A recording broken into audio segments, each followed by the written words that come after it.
My daughter-in-law looked me dead in the eye, across a table full of roast turkey and expensive wine, and told me I was trouble. She said, "Winston, you are just trouble, and you are not welcome at the lake house for Christmas this year. I need that space for important people." I did not yell. I did not flip the table. I just wiped my mouth with a napkin, stood up, and walked out into the cold Chicago night. I spent Christmas Eve alone in my office, eating canned soup and watching the snow fall. But at 1 minute past midnight, my phone rang. It was my son, Derrick. He was screaming, "Dad, why are there news vans on the lawn? Dad, why is your face on the Fox News ticker? What on earth have you done?" They were frozen in horror. I was just sitting back in my leather chair, taking a sip of aged bourbon. They wanted trouble, so I gave them the kind of trouble that makes the national headlines. Before I tell you how I legally evicted my own son and his wife from a multi-million-dollar property they thought they owned, let me know where you are watching from in the comments below. Hit like and subscribe if you have ever been underestimated by people who should have respected you. My name is Winston Carter, but back in the day, the guys on the construction sites called me the Hawk. I earned that name because nothing happened on my job sites without me seeing it. I spent 40 years laying the underground fiber optic cables that power half of Chicago. I have poured more concrete and welded more rebar than most men have eaten hot dinners. I made my money in the dirt, in the dark, and in the cold. I retired with 7 figures in the bank and a portfolio of properties that are shielded behind so many LLCs that even the IRS has to squint to see who owns what. But to my daughter-in-law Tiffany, I was just a retired old black man in a flannel shirt who smelled like Old Spice and sawdust. I was an embarrassment. It started last month at Thanksgiving. Derrick and Tiffany had invited me over to their place in the suburbs. I say their place, but the down payment came from a check I wrote in 2015. The renovations came from a crew I sent over and paid in cash. Tiffany opened the door wearing a dress that probably cost more than my first car. She did not hug me. She just looked at my boots and frowned. "Winston," she said, "please take those off. We have guests coming. Important guests." I took off my boots. I am 72 years old. My back hurts when I bend over, but I did not complain. I placed my boots on the mat and walked into the living room in my socks. The house was full of people I did not know. Young people. People who work in marketing and real estate and talk about their personal brands. Tiffany is a real estate agent. She sells high-end condos to people who have more money than sense. She was holding a glass of champagne and holding court in the center of the room. I walked over to say hello to my son. Derrick looked tired. He is a good boy, or he used to be. But since he married Tiffany, he looks like a man who is constantly waiting for a bomb to go off. He hugged me quickly, patting my back. "Hey, Dad," he whispered. "Try to keep a low profile tonight. Tiffany is trying to close a deal with that guy over there." I looked. It was a man in a blue suit who looked like he had never held a shovel in his life. I nodded and went to the kitchen to get myself a glass of water. They did not offer me a drink. I stood by the island watching them. I have spent my life reading blueprints. I know how to look at a structure and tell you where the load-bearing walls are. And I know how to look at a marriage and tell you where the cracks are. This marriage was crumbling. I could see it in the way Derrick flinched every time Tiffany laughed too loud. Dinner was served an hour late. The turkey was dry, but the wine kept flowing. Tiffany sat at the head of the table, not Derrick. She started talking about the house. She was telling the man in the blue suit about the architecture. She said we designed this open floor plan ourselves. It was such a struggle to get the contractors to understand our vision. She sighed, acting like a martyr. I cleared my throat. "Actually," I said, my voice cutting through the chatter, "the contractors did not want to remove that wall because it supports the second-floor master bathroom. If they had done what you asked, the bathtub would have fallen into the kitchen. I had to come over here and draw the steel beam reinforcement myself." The table went silent. Tiffany turned her head slowly. Her eyes were cold. "Excuse me," she said. "I am talking to a client, Winston, and I do not remember you having an architecture degree. You were a contractor. You dig holes." "I did not dig holes, Tiffany," I said, keeping my voice steady. "I own the company that digs the holes, and I paid for the steel beam that is keeping your roof from collapsing on your head right now." Derrick dropped his fork. It clattered loudly against the china. "Dad, please," he hissed. Tiffany stood up. Her face was red. She did not care about the guests anymore. Her mask slipped. She looked at me with pure, unadulterated hatred. "This is exactly why we cannot take you anywhere," she snapped. "You always have to be the smartest person in the room. You always have to bring up money. You are just trouble, Winston. You are a walking, talking cloud of negativity." I put my napkin on the table. I looked at my son. He was staring at his plate, studying the green beans like they held the secrets of the universe. He was not going to defend me. I knew it then. My heart broke a little, but my face did not show it. The hawk does not show pain. Then, Tiffany dropped the bomb. She took a sip of her wine and smiled a cruel, thin smile. "You know what?" she said. "I was going to wait, but I will say it now. Do not bother coming to the lake house for Christmas." The room went dead silent. The lake house, my sanctuary. The place in Wisconsin I bought 30 years ago when nobody wanted land up there. The place where my late wife Althea planted her hydrangeas. The place where I taught Derrick how to fish. Tiffany continued enjoying her power. "I have invited some very exclusive clients up there for the holidays. We are hosting a winter gala. It is going to be high-end, sophisticated, and honestly, Winston, you just would not fit in. You would probably sit in the corner in that flannel shirt and tell everyone how you fixed the plumbing. It is embarrassing. So stay home, watch TV, we will send you a card." She looked at her guests and laughed, trying to lighten the mood. "You know how it is with the elderly. They get so confused and grumpy." I stood up slowly. My knees popped, but I stood tall. I am 6'2". I cast a shadow over Tiffany. I looked at Derrick one last time. "Are you okay with this, son?" I asked. Derrick looked up, tears in his eyes, but he nodded. "Listen to Tiffany, Dad. She knows best. It is for business." Business. That was the word that triggered me. They thought this was business. They had no idea who they were dealing with. To them, I was just an old ATM machine that was starting to malfunction. They did not know that the lake house was not theirs. They did not know that the deed was not in their names. I had let them use it. I had let them play house, but I never signed it over. I walked to the front door, put on my boots, and walked out. The cold air felt good. It felt like truth. I got into my truck, a 20-year-old Ford that runs like a clock, and I sat there for a moment.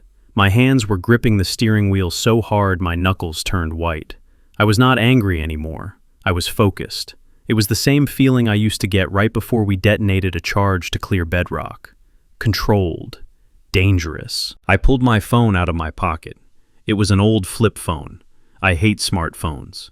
I dialed a number I had not called in 2 years. It rang twice. "Hello?" a gravelly voice answered. "Rosenbaum here. It is Winston," I said. There was a pause, then a chuckle. "The hawk. To what do I owe the pleasure?" "It is late, Winston. I need you to open the file on the Lake Geneva property," I said.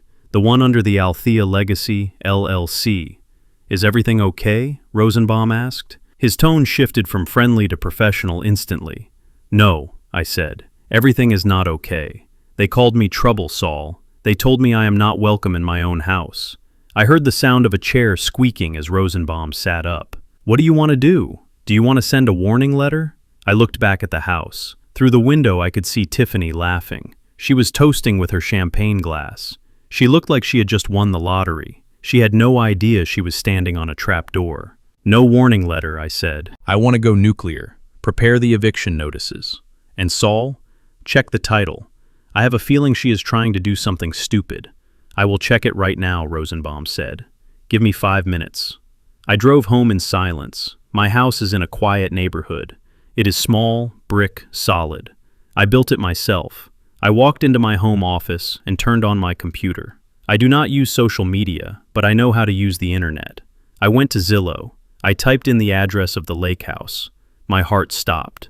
There it was, my house, my memories, listed for sale, $4 million. The listing description said, "Rare opportunity, motivated seller, immediate possession available." I stared at the screen. Motivated seller. I was not selling. My phone rang. It was Rosenbaum. "Winston," he said, and his voice was low. "You were right to call. I just pulled the county records digitally. There is a pending transfer application. Someone forged your signature on a power of attorney document last week. They are not just rude, Winston. They are felons. I leaned back in my chair. The rage that had been boiling in my gut suddenly turned into ice. This was not a family dispute anymore. This was fraud. Tiffany was not just banning me from Christmas. She was stealing my legacy. She was trying to sell my past to pay for her future. She thinks I am trouble, I whispered to the empty room. I looked at the picture of Althea on my desk. She was smiling, holding a prize-winning hydrangea from that garden by the lake. She told me once, "Winston, you are a gentle man, but you are a terrible enemy." "Rosenbaum," I said into the phone, "do not stop the sale." "What?" Rosenbaum sounded confused. "Winston, they are stealing your house." "No," I said. "Let them think they are selling it. Let them invite their buyer. Let them have their party. I want them to feel like they have won. I want them to stand at the top of the mountain. Because the fall will kill them." The drive back to my townhouse was a 40-minute journey into the past. I drove my old Ford F-150 with the cracked leather seats and the radio that only catches AM stations when it rains. I drove away from the manicured lawns of the suburbs where my son lives a life he cannot afford, and back toward the city, back to the neighborhood where real people live. My townhouse isn't a mansion. It is a solid brick structure on the south side that I bought in 1982. It has burglar bars on the lower windows and a small patch of grass that I cut myself every Saturday morning. To Tiffany, this house is a dump. She refuses to park her leased Mercedes in front of it because she says it ruins her aesthetic. But she doesn't know that inside this house is where the real power lies. She doesn't know that the floorboards in my home office are hiding a safe that contains the deeds to half the commercial buildings on 47th Street. I unlocked my front door, and the smell of home hit me. It smells like cedar wood and pipe tobacco, and the lavender potpourri Althea used to make. It was quiet, a good kind of quiet. Not the tense silence of my son's house where everyone is walking on eggshells. I walked into the kitchen and poured myself 2 fingers of bourbon. I didn't drink it right away. I just held the glass and looked at the calendar on the wall. It was still on October. I hadn't turned the page. Althea used to handle the calendar. She marked everyone's birthdays in red ink. She never missed a date. Now the dates were just empty squares. I walked into my study. This is the room where I built my empire. There is a drafting table in the corner where I designed the fiber optic grid for the downtown loop. There are filing cabinets that are locked with padlocks that would confuse a safecracker. I sat down in my leather chair and listened to the leather creak. It was time to make the call. I picked up the landline. I don't trust cell phones for serious business. I dialed a number I know by heart. It rang 3 times before a gruff voice answered. "Rosenbaum speaking." "It is me, Saul," I said. "Winston, it is late. You sound sober, which worries me. What happened at the dinner?" "They kicked me out, Saul. They told me I am not welcome at the lake house for Christmas.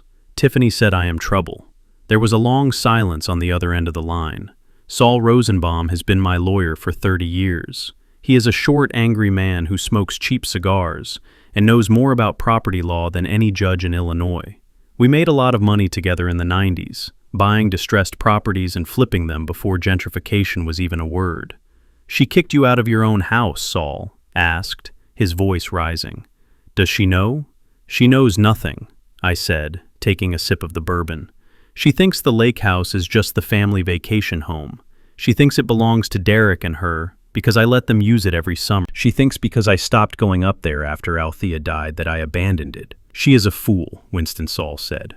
"That property is the crown jewel of the Althea Legacy LLC. You are the sole managing member. They are just guests with a very generous landlord. I know that, Saul. You know that. But they don't know that. And tonight I got a feeling, a bad feeling. The kind I used to get when a trench was about to collapse. She was talking to a man in a blue suit, a developer type. She was showing him photos of the lake view on her phone. Saul breathed out heavily. I can hear him lighting a cigar. "What do you want me to do?" "Check the listings," I said. "Check Zillow, check Redfin, check the MLS. If she is talking to developers, she might have done something stupid." "Hold on," Saul said. I hear the clicking of his mechanical keyboard. He types like he is angry at the keys. I waited. I looked at the framed photo on my desk. It was taken 10 years ago at the lake house. Althea was sitting on the dock, her feet in the water, laughing at something Derrick had said. Derrick was smiling back at her. He looked happy then. He looked like my son, not this hollow shell of a man who lets his wife humiliate his father for sport. My God, Winston Saul's voice cut through my memories. What is it? You need to sit down. I am sitting, Saul. Tell me. It is listed. It went live 3 hours ago. $4 million. The listing agent is Tiffany Carter, luxury real estate. My hand tightened around the glass. The bourbon rippled. $4 million. That was a lot of money.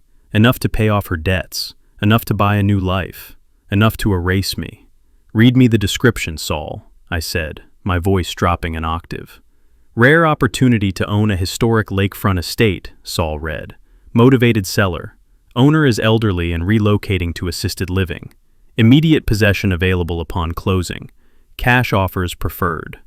I felt a cold fire spread through my chest. Elderly. Relocating to assisted living. She wasn't just selling my house. She was selling a narrative. She was telling the world I was senile and on my way to a nursing home. How is this possible, Saul? I asked. The deed is in the LLC. She cannot sell what she does not own. She uploaded a document to the listing supplements, Saul said. I am looking at it now. It is a power of attorney, signed by Winston Carter. Notarized by, let me see, a notary in her office. I closed my eyes. I have not signed a power of attorney since 1998. It was a forgery, a clumsy, desperate forgery. They were betting on me being too old to notice.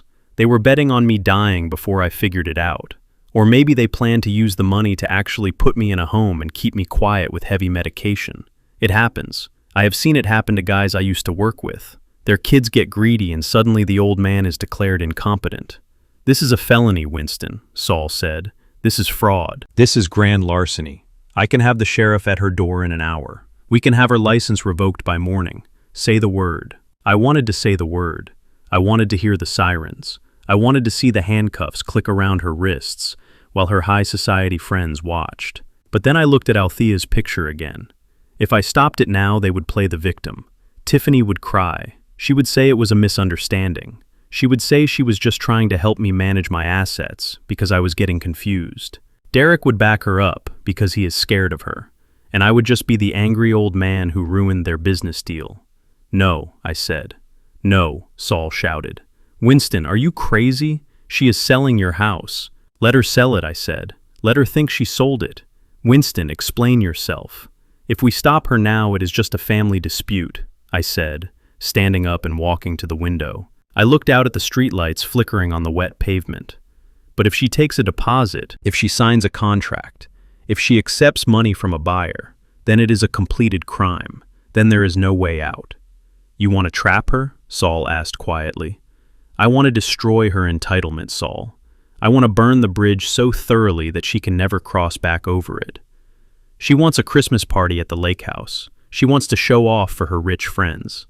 Fine. Let her have the party. Let her invite the buyer. Let her pop the champagne. You are a cold son of a gun, Winston, Saul said, but I could hear the admiration in his voice. This is risky. If the title company is lazy, it might slip through. That is why you are going to call the title company tomorrow morning, I said. You are going to put a quiet lien on the property. Nothing that shows up on a standard search, but something that stops the final transfer dead in its tracks. Let her do the song and dance. Let her take the man's money. And then when the clock strikes midnight on Christmas, I let the sentence hang in the air. You want to pull the rug out? Saul finished. I don't just want to pull the rug, Saul. I want to pull the foundation. I want the whole house of cards to come down while they are standing inside it. I hung up the phone. My hand was shaking, but not from fear, from adrenaline. It was the same feeling I had 40 years ago when I bid on the city contract against the big white firms. They laughed at me then. They said the black man from Alabama didn't have the capital. They didn't know I had been saving every dime since I was 16. I crushed them then, and I was going to crush Tiffany now. I walked over to the bookshelf and pulled down a thick binder. It was the original construction logs for the lake house. I opened it to the page where I sketched the electrical schematics. I designed that house to be smart before smart homes were a trend.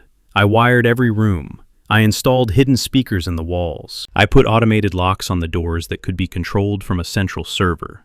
And because I am paranoid about security, I kept a master override code, a code that bypasses everything. I sat back down at my computer and typed in the IP address for the lake house server. It asked for a password.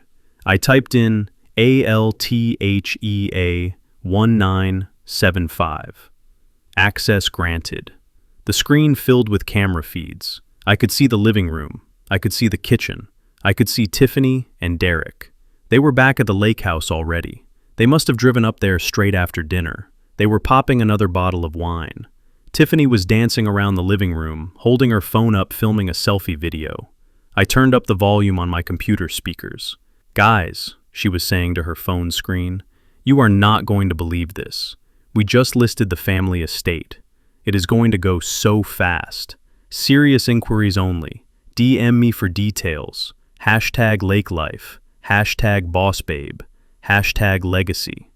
Legacy.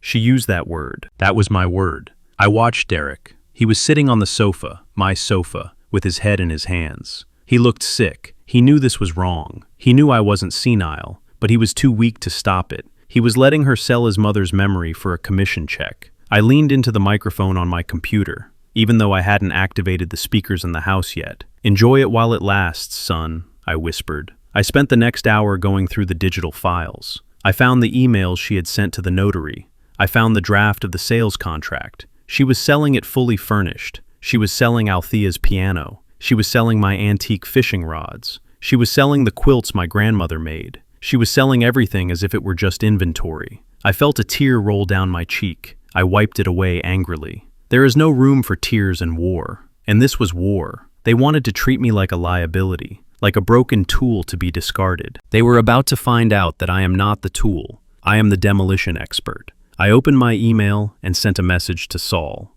Subject: Operation Silent Night. Body: get the eviction notice ready, but date it for December 26th. I want them to have a very Merry Christmas first.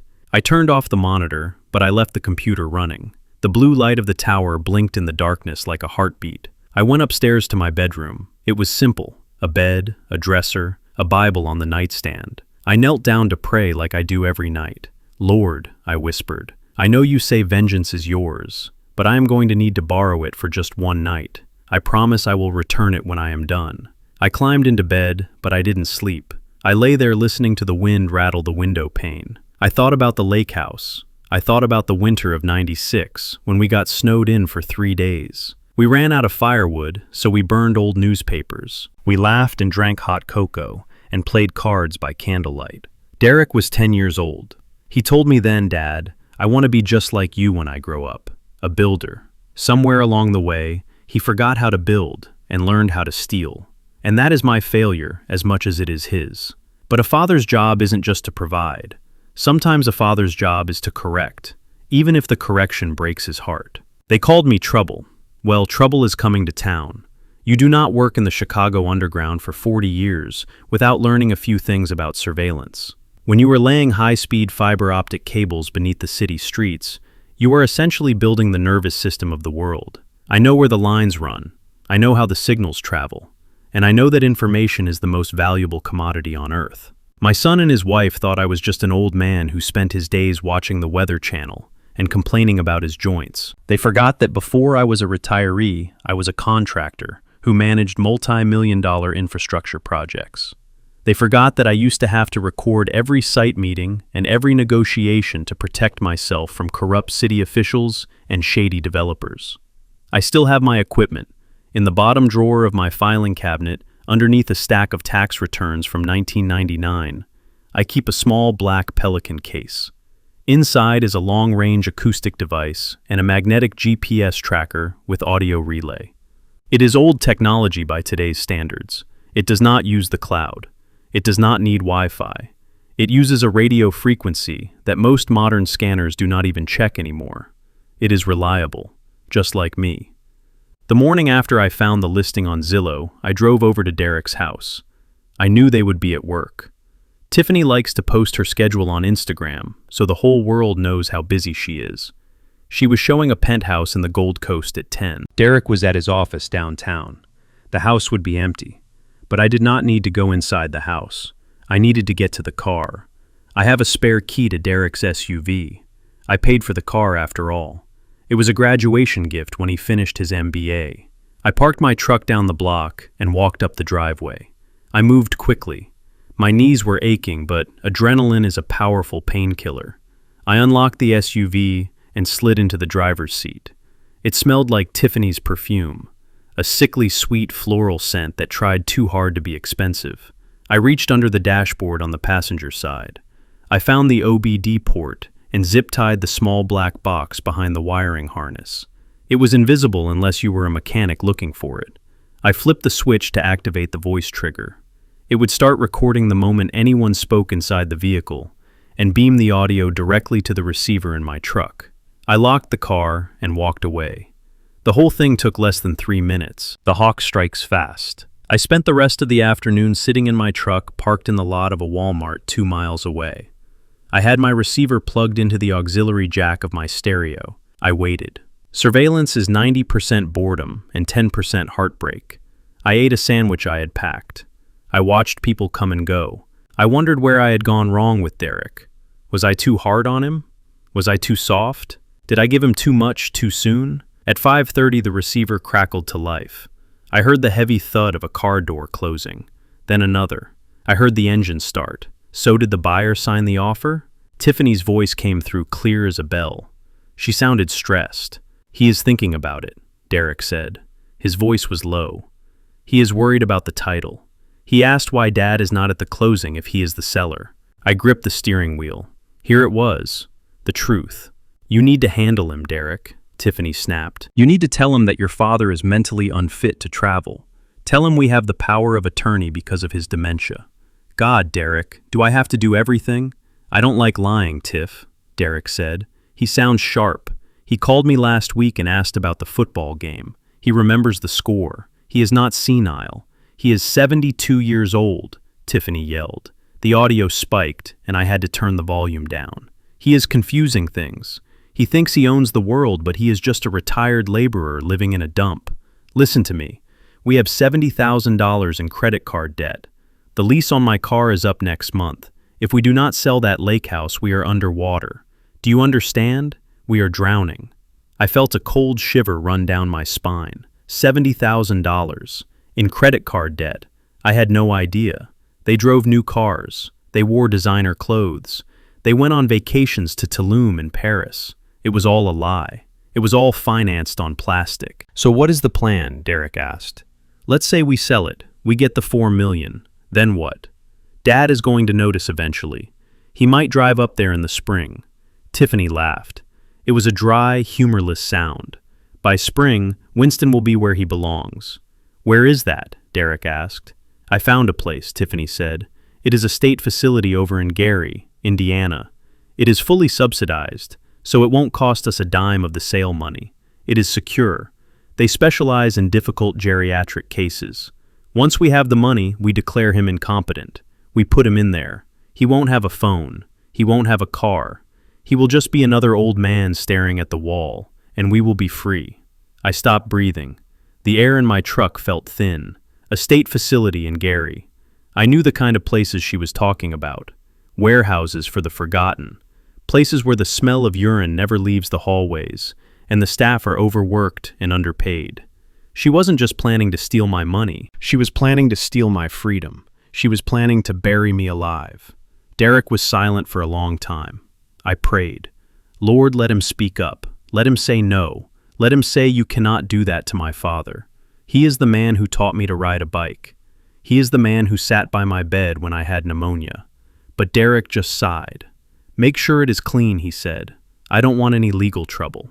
I turned off the receiver. I pulled the headphones off my ears and threw them onto the passenger seat. I felt like I was going to vomit. My own son, my flesh and blood. He didn't just agree to the theft, he agreed to the disposal of his father. He chose his wife's debt over my life. I sat there for 20 minutes staring at the Walmart sign. I watched a mother holding her little boy's hand as they walked to their car. She was fixing his coat, making sure he was warm. That used to be me and Derrick. What happened to us? Then the sadness evaporated. It was replaced by something else. Something colder, something harder. It was the feeling of steel hardening. If they wanted to treat me like a business transaction, then I would show them how I do business. and I have never lost a negotiation. I started the truck and drove straight to the bank. It was almost closing time, but the branch manager knows me. I have been banking with First National since 1985.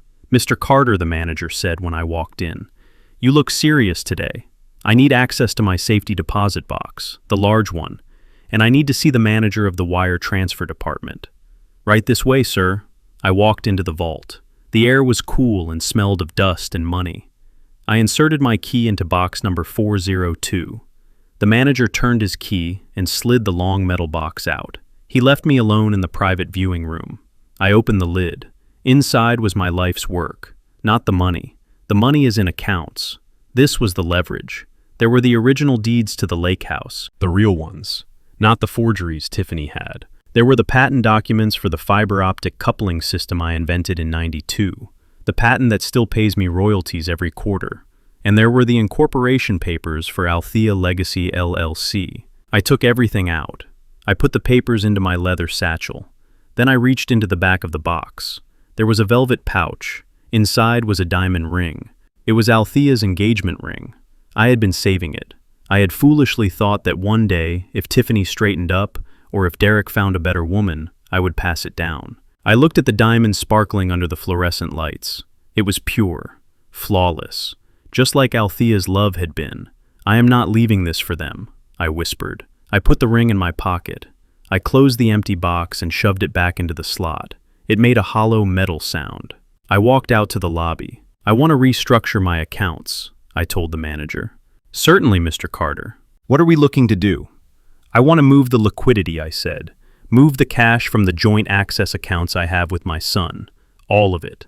The manager typed on his computer. He frowned.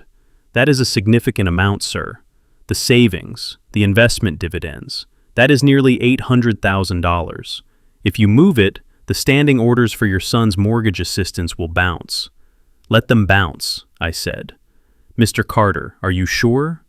I leaned over the desk. I looked him in the eye. The hawk was watching him. "My son is a grown man," I said. "It is time he learned to pay his own bills. Move the money to the holding company account, the one that requires 2 signatures. Mine and my lawyer's." "Done," the manager said. I walked out of the bank as the sun was setting. The city looked different to me now. It wasn't just buildings and streets, it was a battlefield. I patted the satchel on the passenger seat. I had my ammunition. They wanted to put me in a home in Gary. They wanted to erase Winston Carter. I drove toward the highway. I wasn't going home yet. I had one more stop to make. I needed to visit the hardware store. Not for tools, but for locks. High-grade industrial padlocks. The kind we used to use to secure the heavy machinery at night. If Tiffany thought she was selling my house, she was in for a surprise. But first I was going to let her dig her hole a little deeper. I was going to let her spend that imaginary $4 million in her head. I was going to let her feel safe. Because the only thing worse than losing everything is losing everything right when you think you have won it all. I turned on the radio. B.B. King was playing. The thrill is gone. Yes, I thought. The thrill is gone, but the reckoning has just begun. My son picked me up at 9 in the morning in his shiny SUV. He did not come to the door to walk me down the path. He just sat in the driveway and honked twice. That is the new language of respect in my family. 2 honks mean, "Get moving, old man." I walked out slowly. I made sure to shuffle my feet a little more than usual. I buttoned my flannel shirt all the way to the top, even though it was choking me. I needed to look the part. I needed to look like a man whose world had shrunk down to the size of a pill organizer. When I climbed into the passenger seat, Derrick did not look at me. He was staring at his phone, typing furiously. He smelled of nervous sweat and too much coffee. "Morning, Dad," he mumbled without looking up. "We have to make a quick stop before I drop you back off. Just some paperwork for your insurance. Tiffany set it up. It is to make sure you are covered for, everything." I looked at him. My boy. The boy I taught to throw a spiral in the backyard. The boy I watched graduate from college with tears in my eyes. Now he was lying to my face with the ease of a used car salesman. He could not even look me in the eye. That is the thing about betrayal. It makes cowards out of decent men. "That sounds good, son," I said, making my voice crack just a little. "My eyes have been bothering me. The cataracts, Everything is a bit blurry these days." Derrick finally looked at me. I saw relief wash over his face. He bought it. He believed the hawk was blind. Good. We drove into the city, but we did not go to a hospital or an insurance agency. We pulled into the parking garage of a glass and steel building downtown. It was one of those soulless places that house 100 different firms that charge by the hour to help rich people stay rich and poor people stay poor. We took the elevator to the 14th floor. The sign on the door said Miller and Associates. It did not say anything about health insurance. Tiffany was already there. She was sitting in the conference room looking like she owned the building. She was wearing a sharp white blazer and tapping her long manicured fingernails on the polished mahogany table. Sitting next to her was a man I assumed was Miller. He was young, too young. He wore a suit that was too tight and a watch that was too big. He looked like a shark that hadn't learned how to hunt yet. Winston, Tiffany said, not bothering to stand up. "You are late. We have a schedule." "Traffic was bad," I said, lowering myself into the chair slowly. I gripped the armrest like I was afraid of falling. "Is this the doctor?" The young lawyer chuckled. It was a dry, condescending sound. "No, Mr. Carter. I am Mr. Miller. I am helping your family with some estate planning. Just some routine documents to ensure your assets are protected for your medical care." "Medical care?" I repeated. I looked around the room. I squinted my eyes. "So this will pay for my eyes?" "Exactly," Tiffany cut in. She slid a thick stack of papers across the table. "Just sign where the little sticky notes are, Winston. We don't have all day." I looked at the papers. I didn't need glasses to read them. I have read contracts in the dim light of a tunnel at 3 in the morning. I know what a quitclaim deed looks like. I know what an irrevocable power of attorney looks like. And I saw the words right there in bold print at the top of the page. Transfer of deed, Lake Geneva property. They were not just signing me up for insurance. They were stripping me bare. They were taking the lake house out of the LLC and transferring it directly to a trust controlled by Tiffany. I reached into my pocket and pulled out my reading glasses. They were dirty. I had smudged them with butter earlier, on purpose. I put them on and leaned over the paper. I moved my finger slowly across the lines, pretending to read. "It is a lot of words," I said. "It is standard legal jargon, Dad," Derrick said. His leg was bouncing under the table. "Just sign it so we can go." I picked up the pen. It was a heavy, expensive fountain pen. The lawyer watched me like a hawk watching a field mouse. Tiffany was practically vibrating with anticipation. This was it. The moment she had been waiting for. The moment she won. My hand started to shake. I have a slight tremor in real life, but today I amplified it. I let the pen hover over the signature line. The tip of the pen danced around the paper, making little ink dots but never touching the line. "Here, let me help you," the lawyer said, reaching out to steady my hand. I pulled my hand back. "I can do it," I snapped, playing the stubborn old man. "I have been signing checks since before you were born, Sonny." Tiffany sighed loudly. She rolled her eyes so far back I thought they would get stuck. "Just sign the damn paper, Winston." I leaned in closer. My nose was almost touching the document. "Is this an 8 or a 3? I asked, pointing to a random paragraph. "It does not matter what number it is," Tiffany hissed. "It is just a formality. Sign." I looked at Derrick. He was looking out the window. He could not watch. He knew what he was doing was wrong, but he was too weak to stop it. He was letting his wife steer the ship straight into the rocks. I felt a sudden wave of thirst. There was a carafe of coffee on the table and some porcelain cups. I reached out with my shaking hand. "I need a drink," I said. "My throat is dry." I grabbed the cup. But I didn't grab it by the handle. I grabbed it by the rim. My fingers slipped. I made sure they slipped. The cup tipped over. It wasn't a splash. It was a flood. Dark, hot coffee poured across the table. It flowed like a river of black oil. It soaked into the expensive mahogany. And more importantly, it soaked right into the stack of documents. The white paper turned brown and soggy in seconds. The ink started to run. The signature line dissolved into a black puddle. "Oh my God," Tiffany shrieked. She jumped up, knocking her chair over. Her white blazer had a splash of coffee on the sleeve. "You clumsy old fool. Look what you did." I sat there blinking behind my dirty glasses. I held my hands up in mock surrender. "I am sorry," I said. The cup. It was slippery. The lawyer was frantically trying to save the papers, but it was too late. They were a soggy mess. You cannot file a legal document that looks like it has been dipped in a mud puddle. We have to reprint them, the lawyer said, looking annoyed. He dabbed at his suit with a napkin. It will take me 20 minutes to redraft everything and get the notary back in here. She just left for lunch. 20 minutes, Tiffany screamed. We don't have 20 minutes. I have a lunch meeting with the investors at 12. She turned on me. Her face was twisted in ugly rage. The mask of the sophisticated businesswoman was gone. Beneath it was just a greedy child throwing a tantrum. You did that on purpose, she accused. I looked at her with wide, innocent eyes.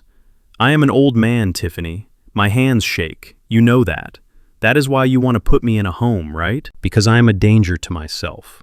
She stared at me. For a second, I thought she saw through me. I thought she saw the spark of intelligence in my eyes, but her arrogance blinded her. She could not believe that Winston the digger could outsmart her. She only saw what she wanted to see, a useless, broken appliance. Fine, she spat. We don't have time for this today. She grabbed her purse. Derrick, clean this up. Take him home. She leaned over the table, getting right in my face. Her breath smelled of peppermint and malice. You are lucky, Winston. You are very lucky. But don't think you got away with it. After Christmas, I am coming over to your house personally, and you are going to sign these papers if I have to guide your hand myself. She straightened up and brushed the imaginary dust off her shoulder. And since you are so clumsy, do not bother coming to the lake house. I was serious. Stay home. Watch your game shows. Don't call us. Don't send gifts. Just stay out of my way. She stormed out of the room, her heels clicking on the hardwood floor like gunshots. The lawyer sighed and gathered the soggy papers, throwing them into the trash bin. I watched them go into the trash. The quitclaim deed, the power of attorney, the theft of my legacy, all sitting in a wastebasket covered in coffee grounds. Derrick stood up. He looked exhausted. Come on, Dad, he said quietly. Let's go. I stood up. I didn't need to fake the groan this time. My hip really did hurt, but my spirit felt light. I had bought myself time. I had stalled the enemy. As we walked to the elevator, I looked at my reflection in the glass door. I saw an old man in a flannel shirt, but inside that old man was a warrior, sharpening his blade. I am sorry about the coffee, son, I said as the elevator doors closed. It is okay, Dad, Derrick said, staring at the floor numbers. It was an accident. I smiled to myself. There are no accidents in construction, Derrick. Every move is calculated. Every load is measured. And you just underestimated the structural integrity of your father. They sent me home to be alone for Christmas. They thought they had benched me, but they didn't know that the game wasn't over. The game had just begun. And while they were celebrating their victory, I was going to be preparing their defeat. I touched the pocket of my jacket. I could feel the cold, hard metal of the new padlock keys I had bought. Merry Christmas, Tiffany, I thought. I hope you like surprises, because I have got a big one coming down the chimney. Christmas Eve in Chicago is a specific kind of cold. It is a wind that starts somewhere out on the frozen surface of Lake Michigan and cuts right through the brick walls of the South Side. It rattles the window panes of my townhouse like a thief trying to find a way in. But inside, it was quiet. I sat at my small kitchen table, wearing my old wool cardigan, the one with the leather patches on the elbows that Tiffany tried to throw away 3 times. On the table in front of me was my Christmas dinner, a can of sliced peaches and heavy syrup, and a sleeve of saltine crackers. I could have ordered a steak. I could have gone to any 5-star restaurant in the city and bought the whole place out for the night. But tonight, I needed to remember where I came from. I needed to taste the struggle, because nothing sharpens your focus like the taste of poverty. I opened the can with my pocket knife. The metal scraped against metal, a harsh sound in the silent house. I took a bite of a peach slice. It was sweet and cold. It tasted like 1974. It tasted like the nights I slept in my truck because I couldn't afford a motel room near the job site. I ate slowly. I chewed every bite. I was fueling up for a fight. On the counter, my iPad was propped up against a sugar bowl. The screen was glowing with the blue light of a live stream. I had created a fake account named Investor88 to watch Tiffany's feed. She was live on Instagram, broadcasting from the great room of the lake house, my lake house. The camera panned around the room. I saw the 20-foot Christmas tree covered in gold ornaments. I saw the catering staff moving through the crowd with trays of champagne. I saw strangers wearing tuxedos and evening gowns, laughing and spilling drinks on the hardwood floors I had sanded by hand. Tiffany was in the center of it all, holding a microphone. She was wearing a red dress that glittered under the lights. She looked like a movie star. She looked like she owned the world. "Hello, everyone," she chirped into the camera, her voice high and fake. "Merry Christmas from our winter wonderland. We are so blessed to be surrounded by such amazing friends and potential partners tonight. This house has been in the family for years, but tonight we are celebrating new chapters. We are manifesting abundance. We are saying goodbye to the old and hello to the liquidity." She winked at the camera. "Goodbye to the old." That was me. I was the old she was saying goodbye to. She was toasting to my erasure. I watched Derrick in the background. He was standing near the fireplace I built with river stones I hauled up from the bank myself. He was holding a glass of scotch, but he wasn't drinking it. He looked pale. He kept glancing at the front door like he was expecting the police, or maybe his conscience to walk in. He looked small. My son is 6'1", but tonight he looked like a child wearing his father's suit. I took another cracker. I watched Tiffany pull a man into the frame.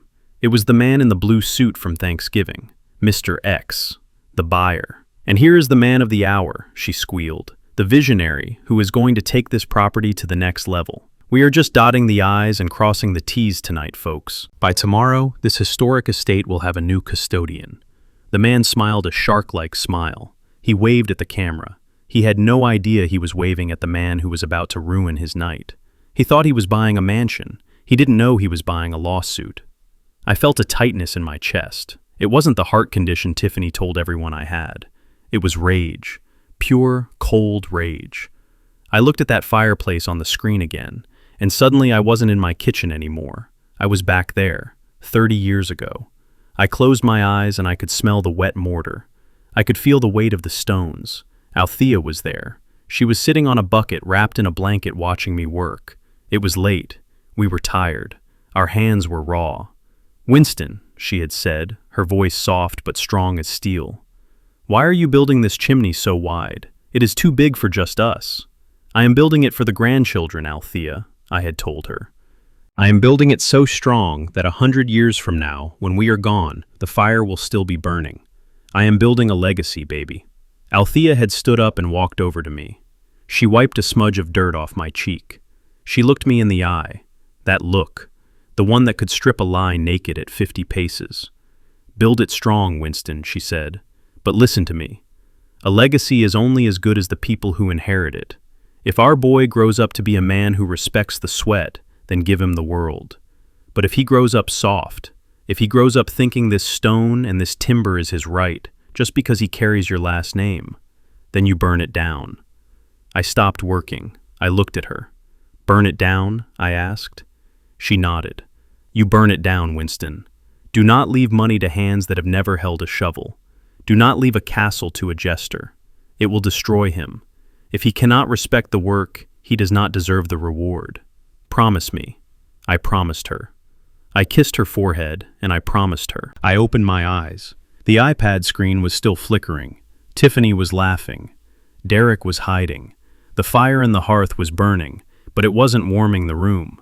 It was just a prop for their vanity. "I am keeping my promise, Althea," I whispered to the empty kitchen. "I am not burning it down with fire. I am burning it down with the truth." I pushed the empty can of peaches away. It was time. I stood up and walked into the living room. I turned on the television. I switched it to the local Fox News affiliate. The 10 o'clock news was just starting.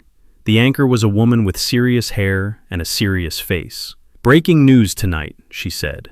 "A Christmas miracle or a Christmas mystery? A prominent Chicago business figure has made a stunning donation that has the city buzzing. We will have the exclusive details coming up after the break." I smiled. The press release had gone out. Rosenbaum had timed it perfectly. The trap was set. The bait was taken. I pulled my phone out of my pocket. I brought up the text thread with Saul Rosenbaum. My thumb hovered over the screen.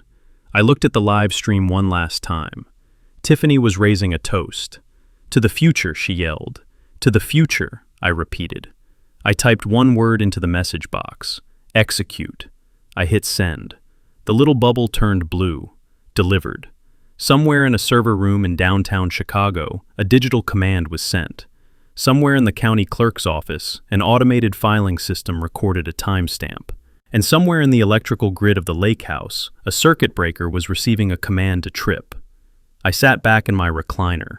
The old leather groaned. I folded my hands over my stomach. I was alone. I had no tree. I had no gifts. I had no family. But I had my dignity. And in a few minutes I was going to have the best show on television. I watched the clock on the wall. The second hand ticked. Tick, tick, tick. The live stream on the iPad suddenly froze. The image of Tiffany laughing, pixelated and distorted. Then the screen went black. A spinning wheel appeared. Connection lost. I chuckled, a low rumble that started in my chest. The lights just went out in Wisconsin, I said to the darkness. Then my phone buzzed. It wasn't a text. It was a notification from the smart home app. Alert. Main power disconnected. Generator override disabled. Security system resetting to factory defaults. I closed my eyes and listened to the wind howling outside. It sounded like the hawk screeching. "Merry Christmas, son," I whispered. Lesson number 1. You never fire the guy who knows where the wires are buried. I waited. The silence in the house was heavy now. Heavy with anticipation. I knew what was happening up there. The panic, the confusion, the darkness. Tiffany screaming for someone to fix it. Mr. X checking his watch and wondering why he was doing business with amateurs. And then the phone rang. It was not Derrick yet. It was too soon for Derrick. It was an unknown number. I let it ring. I knew who it was. It was the security company monitoring the lake house. They were calling the primary account holder to report a power failure. I didn't answer. Let them sit in the dark for a while. Let them feel what it's like when the artificial light goes out and you have to face the reality of who you are. I turned the volume up on the TV. The commercial break was ending. The news anchor was back. "And now to our top story," she said. A shocker from the world of philanthropy. Sources confirm that the historic Carter estate on Lake Geneva, valued at over $4 million, has been officially transferred to the State Veterans Association as of 5 p.m. this evening. I leaned forward. The donor, she continued, is the reclusive infrastructure mogul Winston Carter.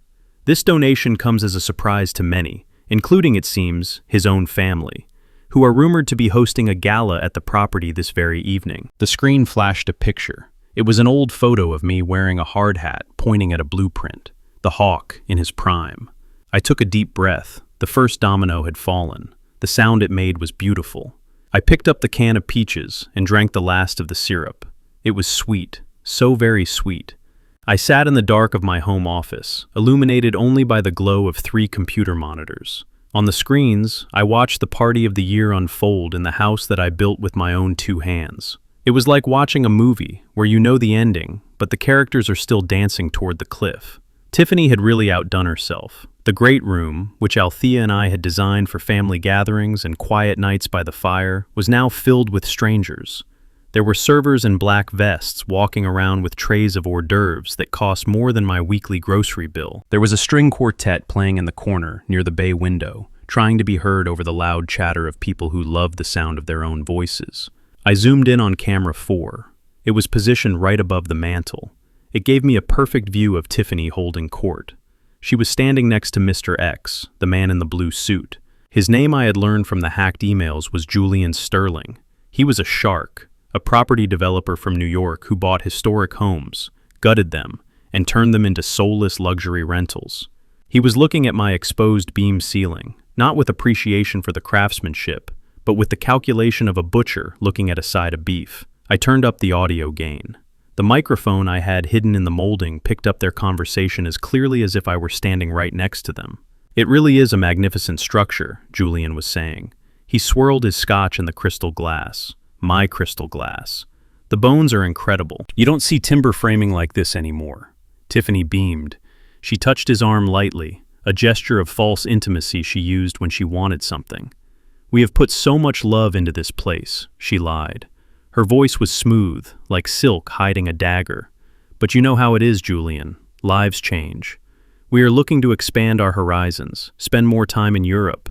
Keeping a place this size just for 2 people seems selfish." Julian took a sip of his drink. "And the title. You mentioned the owner of record is a trust, your father-in-law. I leaned forward in my chair. Here it comes, the pitch. Tiffany's face changed instantly.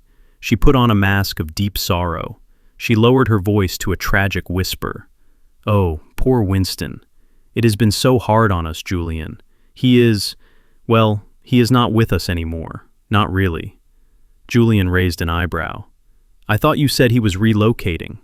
He is, Tiffany said quickly. He is moving to a long-term care facility. But his mind, she tapped her temple sadly. The dementia has been aggressive. He doesn't know where he is half the time. He thinks it is 1980. He thinks he is still a construction worker. It is heartbreaking, really. We finally had to make the hard decision to take control of his affairs. For his own safety. I felt the blood pound in my ears. Dementia. Aggressive. She was burying me before I was even dead. She was painting a picture of a drooling invalid to explain why I wasn't there to defend my property.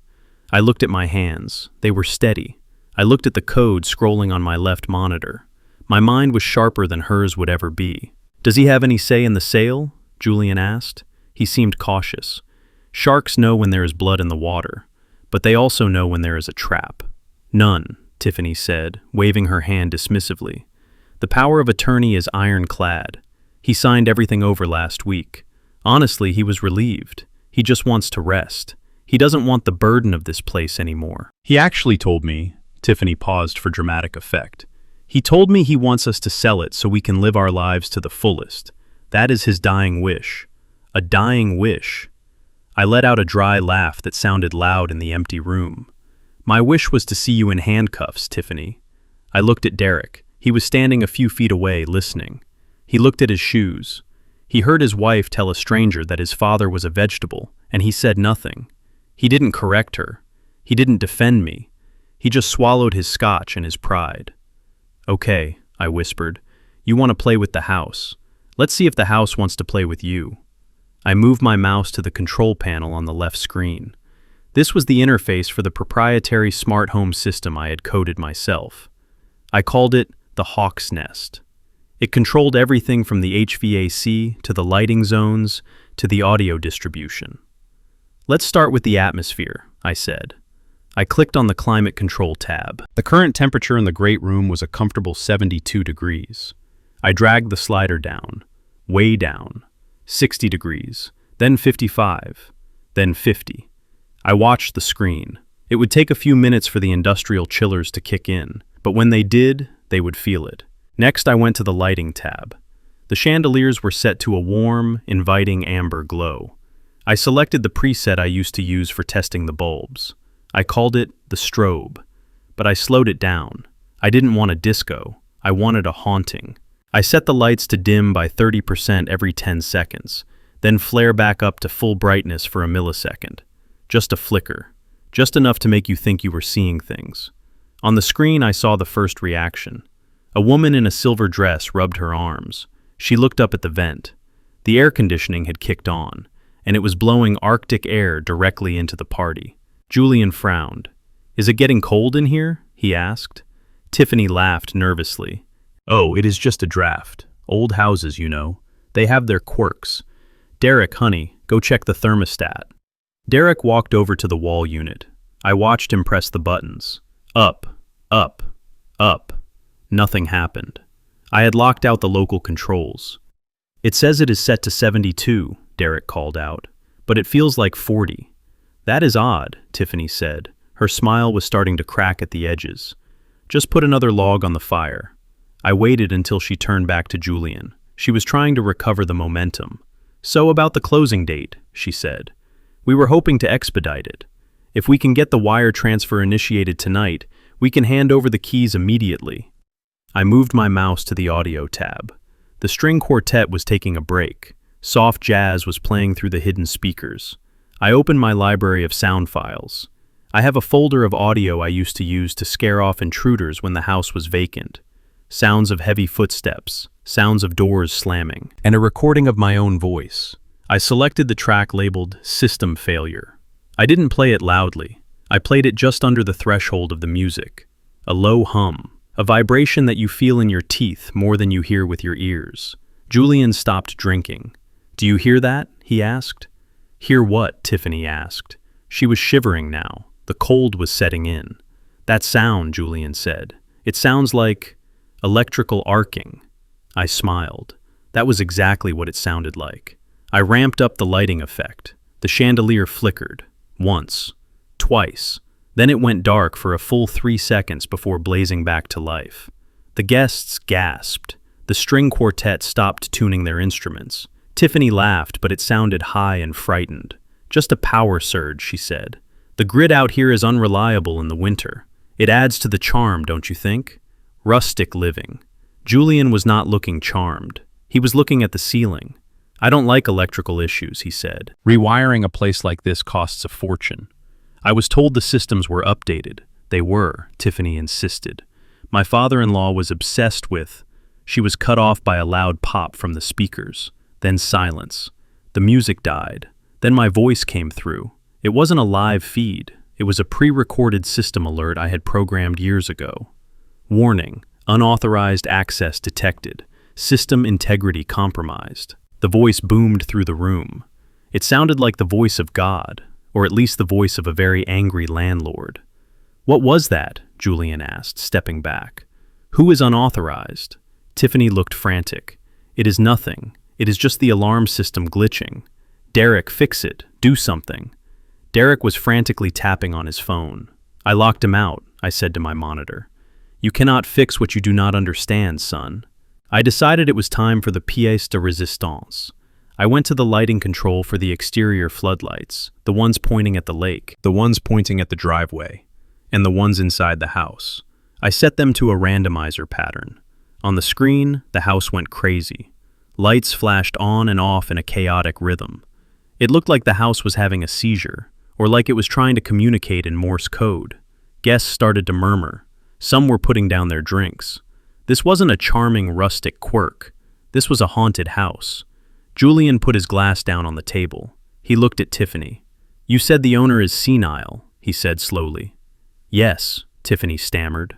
Her teeth were chattering from the cold. "You said he has no idea what is going on." "He doesn't." "Then why?" Julian pointed to the digital display on the smart wall panel. "Why does it say that?"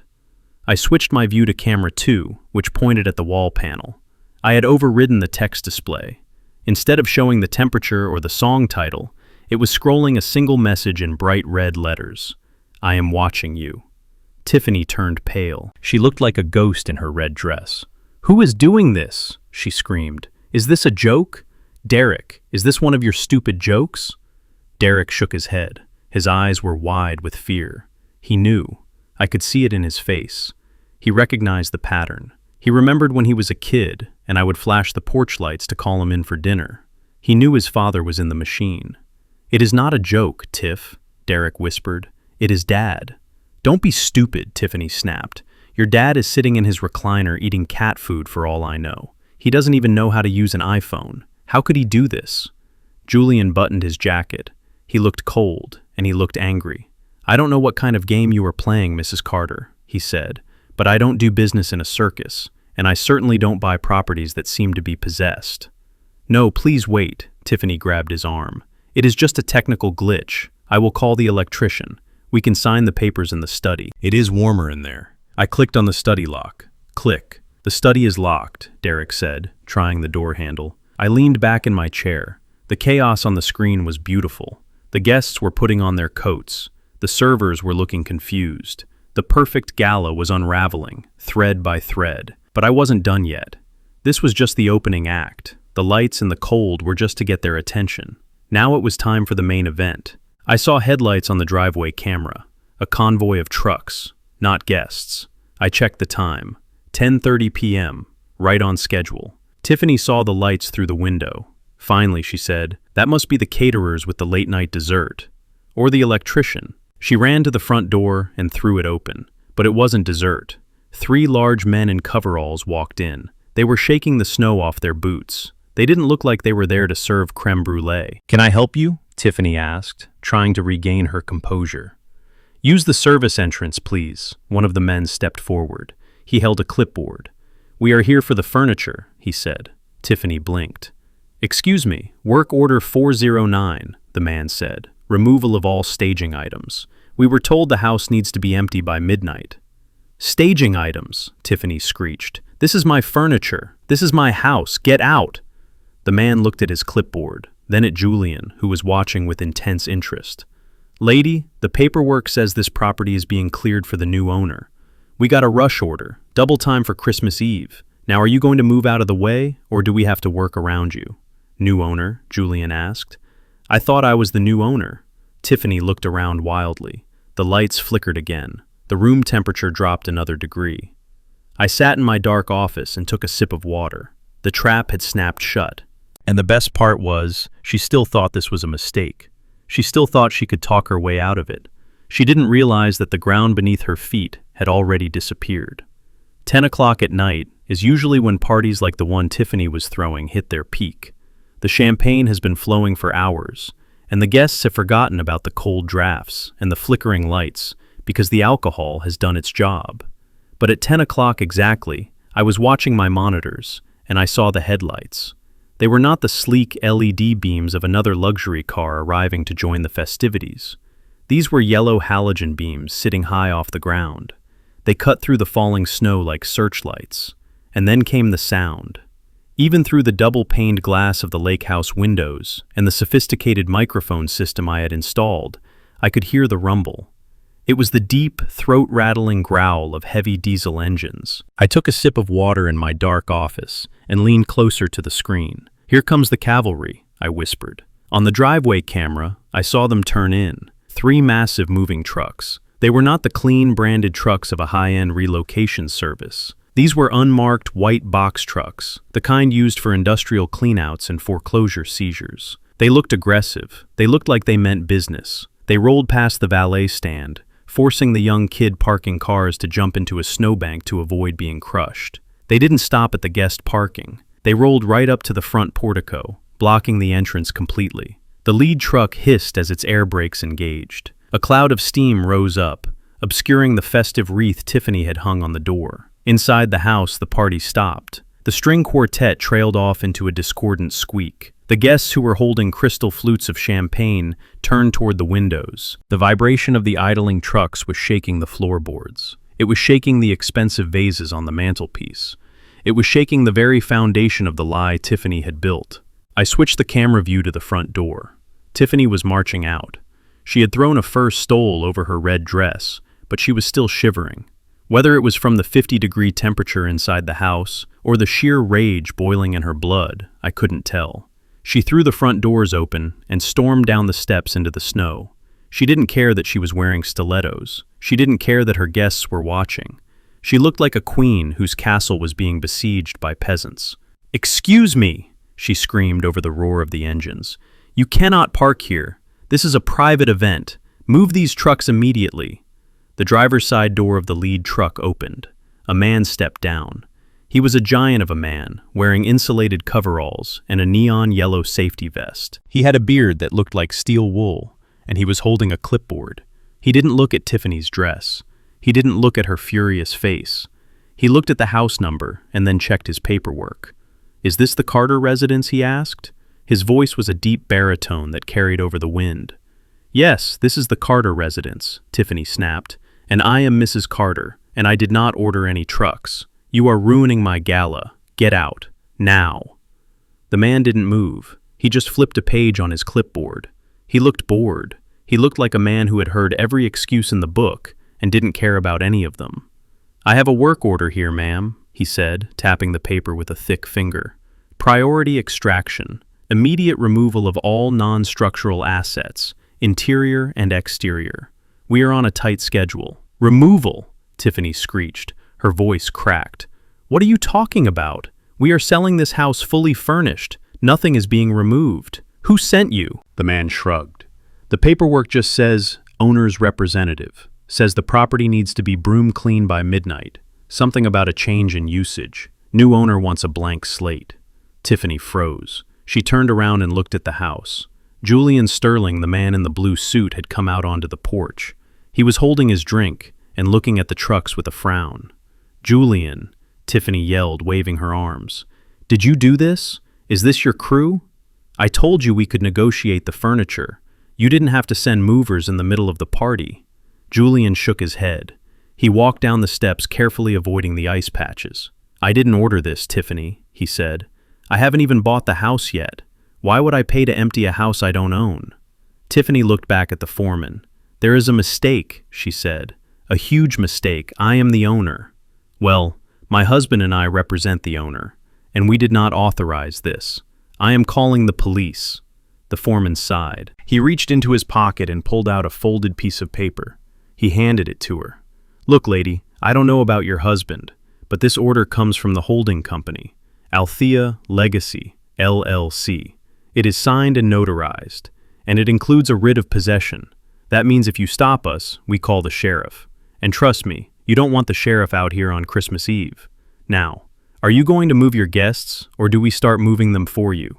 Tiffany snatched the paper. I watched on the high-definition monitor as her eyes scanned the document. I knew exactly what she was seeing. It was a standard asset liquidation form, the kind used when a company is dissolving a branch.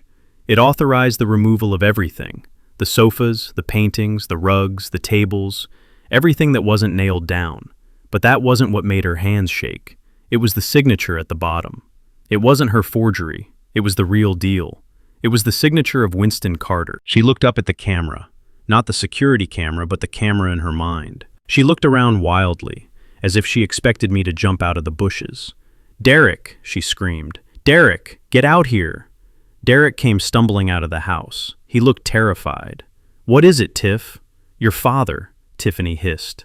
She shoved the paper into his chest. "Your father did this. He sent these goons." Derrick looked at the paper. He looked at the trucks. He looked at the foreman who was already signaling his crew to lower the loading ramps. The metal ramps clanged loudly against the frozen driveway.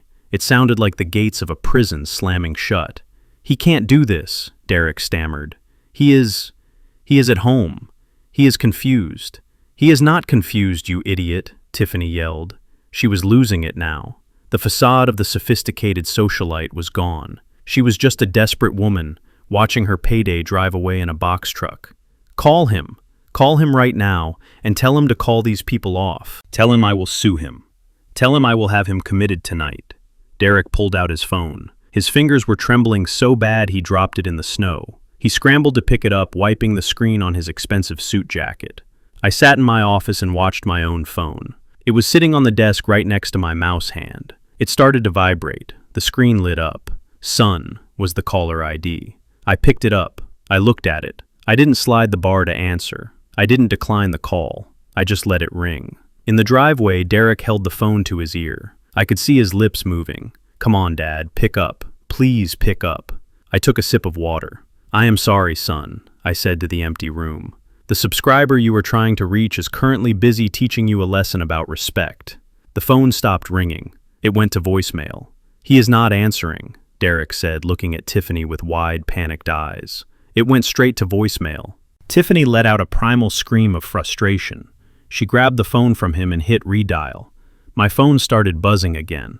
I watched it dance across the mahogany surface of my desk. I imagined Tiffany's voice on the other end, shrill and demanding. I imagined her threats. I imagined her fear. She wasn't used to being ignored. She was used to getting her way. She was used to bullying Derrick and manipulating me. But tonight, she was shouting into the void, and the void was sending moving trucks. The foreman had seen enough. He blew a whistle. "All right, boys, let's go," he shouted. "Start with the big pieces in the main hall. We need the floor clear in 20 minutes. The crew of movers surged forward. There were 10 of them, burly men in boots who didn't care about wet floors or spilled champagne. They marched up the steps past Julian, who stepped aside with a look of pure bewilderment, past Tiffany, who was still screaming into the phone, and into the house. I switched the camera view back to the interior. It was chaos. The movers walked right into the party. 2 of them grabbed the end of the long antique dining table where guests were still picking at appetizers. "Excuse us, folks," one of the movers said. "This piece is going on the truck, plates and all." The guests scattered like roaches when the lights turn on. A woman in pearls dropped her plate. A man in a tuxedo tried to protest, but the mover just glared at him, and he backed down. Tiffany ran back inside. "Stop it," she yelled, grabbing the arm of a mover who was lifting a heavy velvet armchair. "Put that down. That is a rental. I am responsible for that." The mover didn't even slow down. "Talk to the boss lady," he said, hoisting the chair over his head. Julian walked back inside. He looked at the scene. He looked at the flickering lights, which I had set to a chaotic strobe pattern now. He looked at the breath coming out of his mouth in the freezing air. And he looked at Tiffany, who was fighting a losing battle with a moving crew. He walked over to her. He didn't look angry anymore. He looked disgusted. "Tiffany," he said, his voice cutting through the noise. "Not now, Julian," Tiffany snapped. "Can't you see I am handling this? It is just a misunderstanding." "It is not a misunderstanding," Julian said. "It is a fraud. You don't own this house. You don't control this house. You can't even keep the lights on in this house." "Julian, please," Tiffany begged, grabbing his lapels. "I can explain. My father-in-law is having an episode. He seems pretty lucid to me," Julian said, pulling away from her. "Lucid enough to send an eviction crew. Lucid enough to protect his assets from whatever this is." He gestured around the room. "I am leaving, Tiffany," Julian said. "Do not call me. Do not email me. And if I see my deposit check cashed, my lawyers will eat you alive." He turned and walked out. The other guests followed him. It was a mass exodus. People were grabbing their coats from the pile on the bench that the movers were about to take. They were running to their cars. They wanted to get away from the crazy woman and her freezing, haunted house. Tiffany stood in the center of the great room alone. Well, not alone. Derrick was there cowering in the corner, and the movers were there stripping the room bare. She looked at the camera, the security camera. She stared right into the lens. "Winston," she screamed. "I know you can hear me. I know you are doing this. You are going to pay for this. You are going to rot in hell." I leaned into my microphone. I pressed the talk button. My voice boomed through the house one last time. "Merry Christmas, Tiffany," I said. "Don't forget to lock up when you leave. Oh, wait. You won't have keys anymore." I cut the feed. I didn't need to see the rest. I knew what was coming. The emptiness, the cold, the silence. The same silence they had left me in for years. Now, they could taste it. And from the look on Tiffany's face, it tasted bitter. The clock on my computer screen hit 11 p.m. exactly. Up at the lake house, the movers were wrestling with the Steinway piano in the foyer.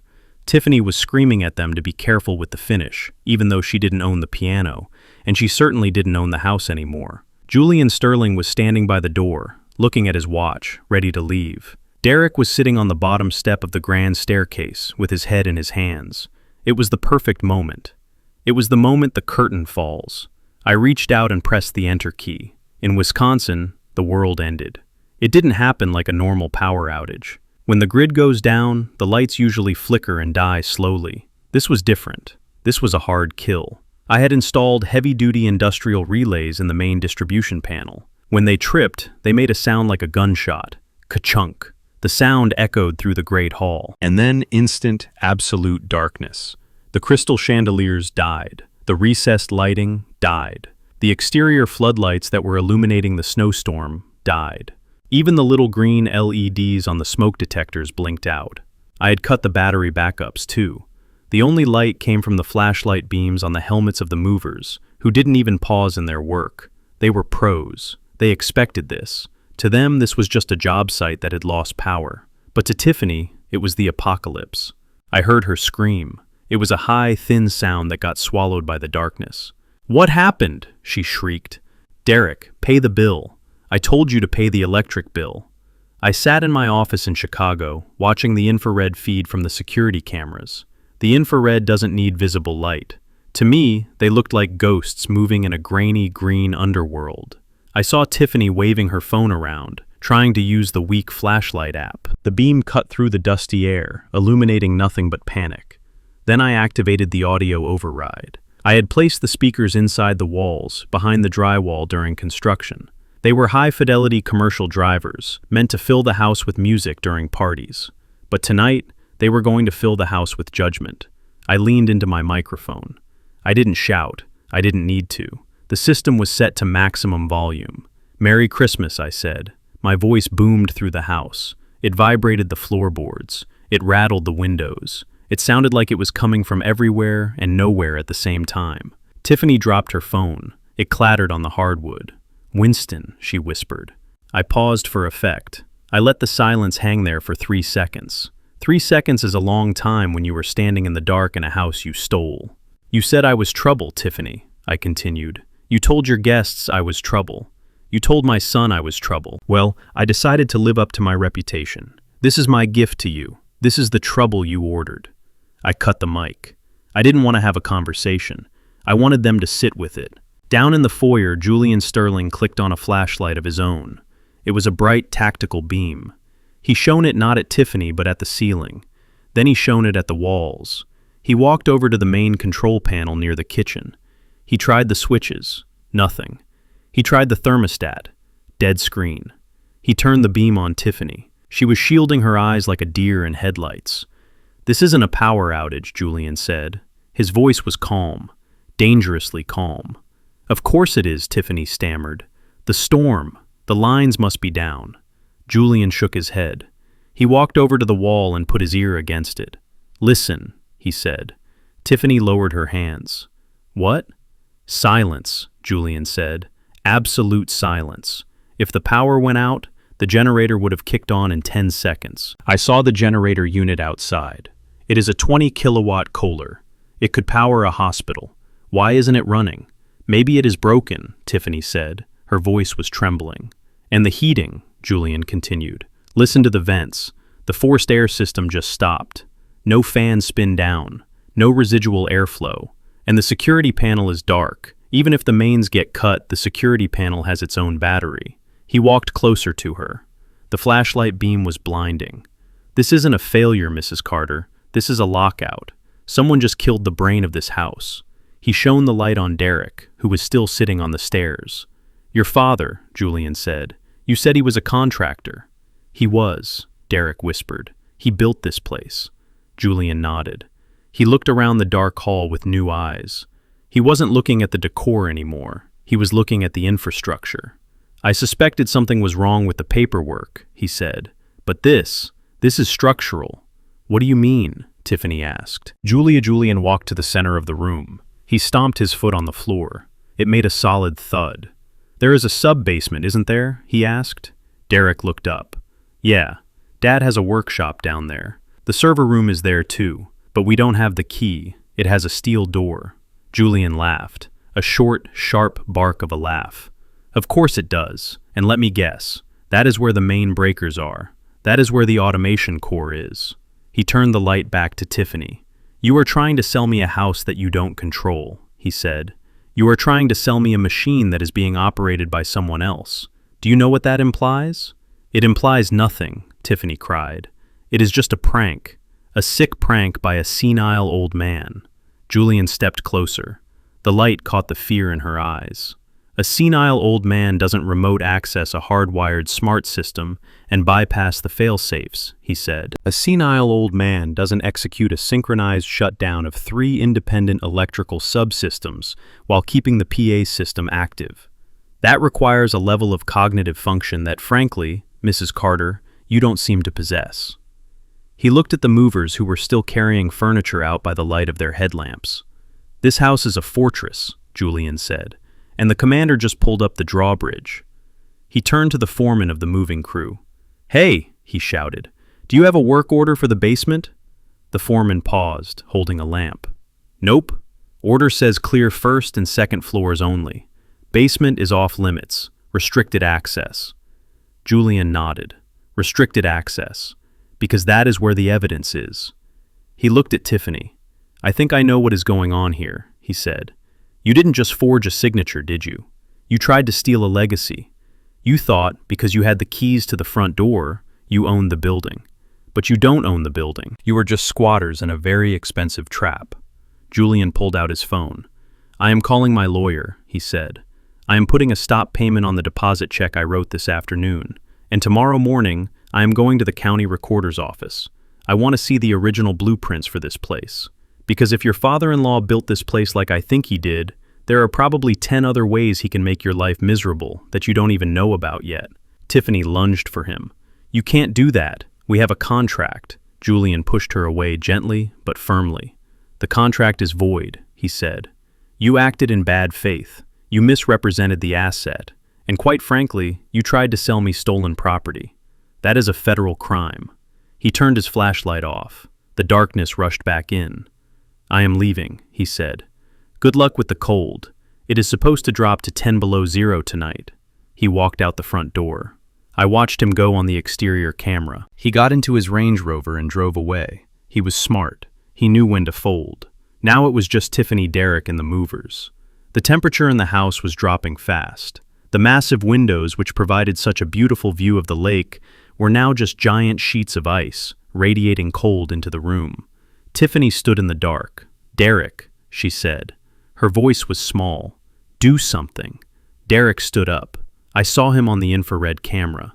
He walked over to where she was standing. "I can't do anything, Tiff," he said. "Why not?" she demanded.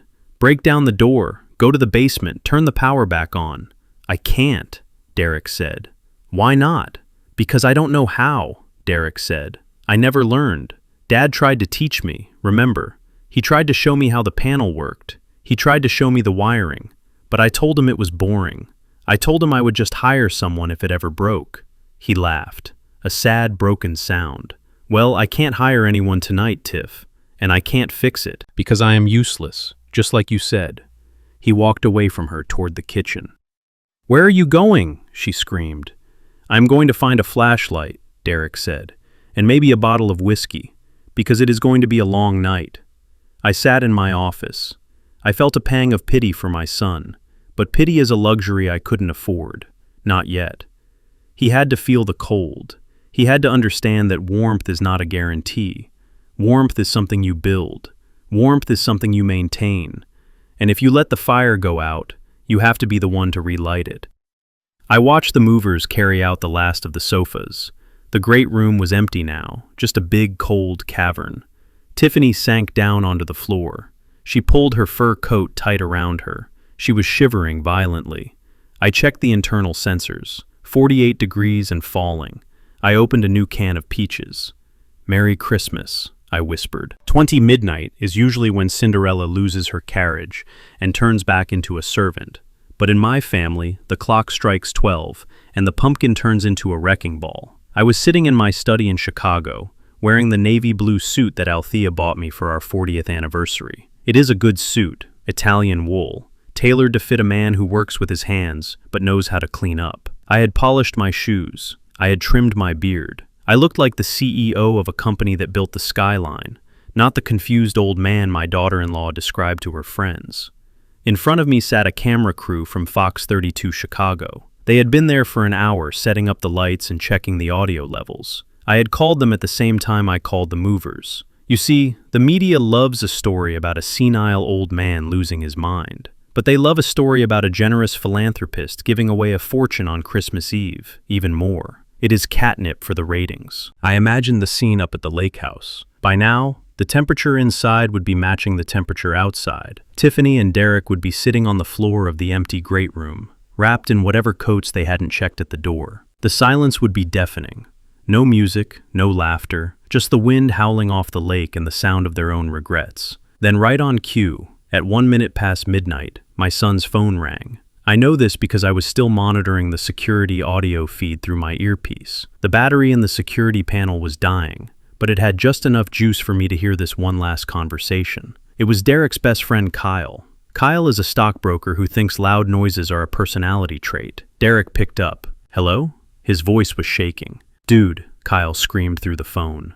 "Dude, are you watching this?" "Watching what?"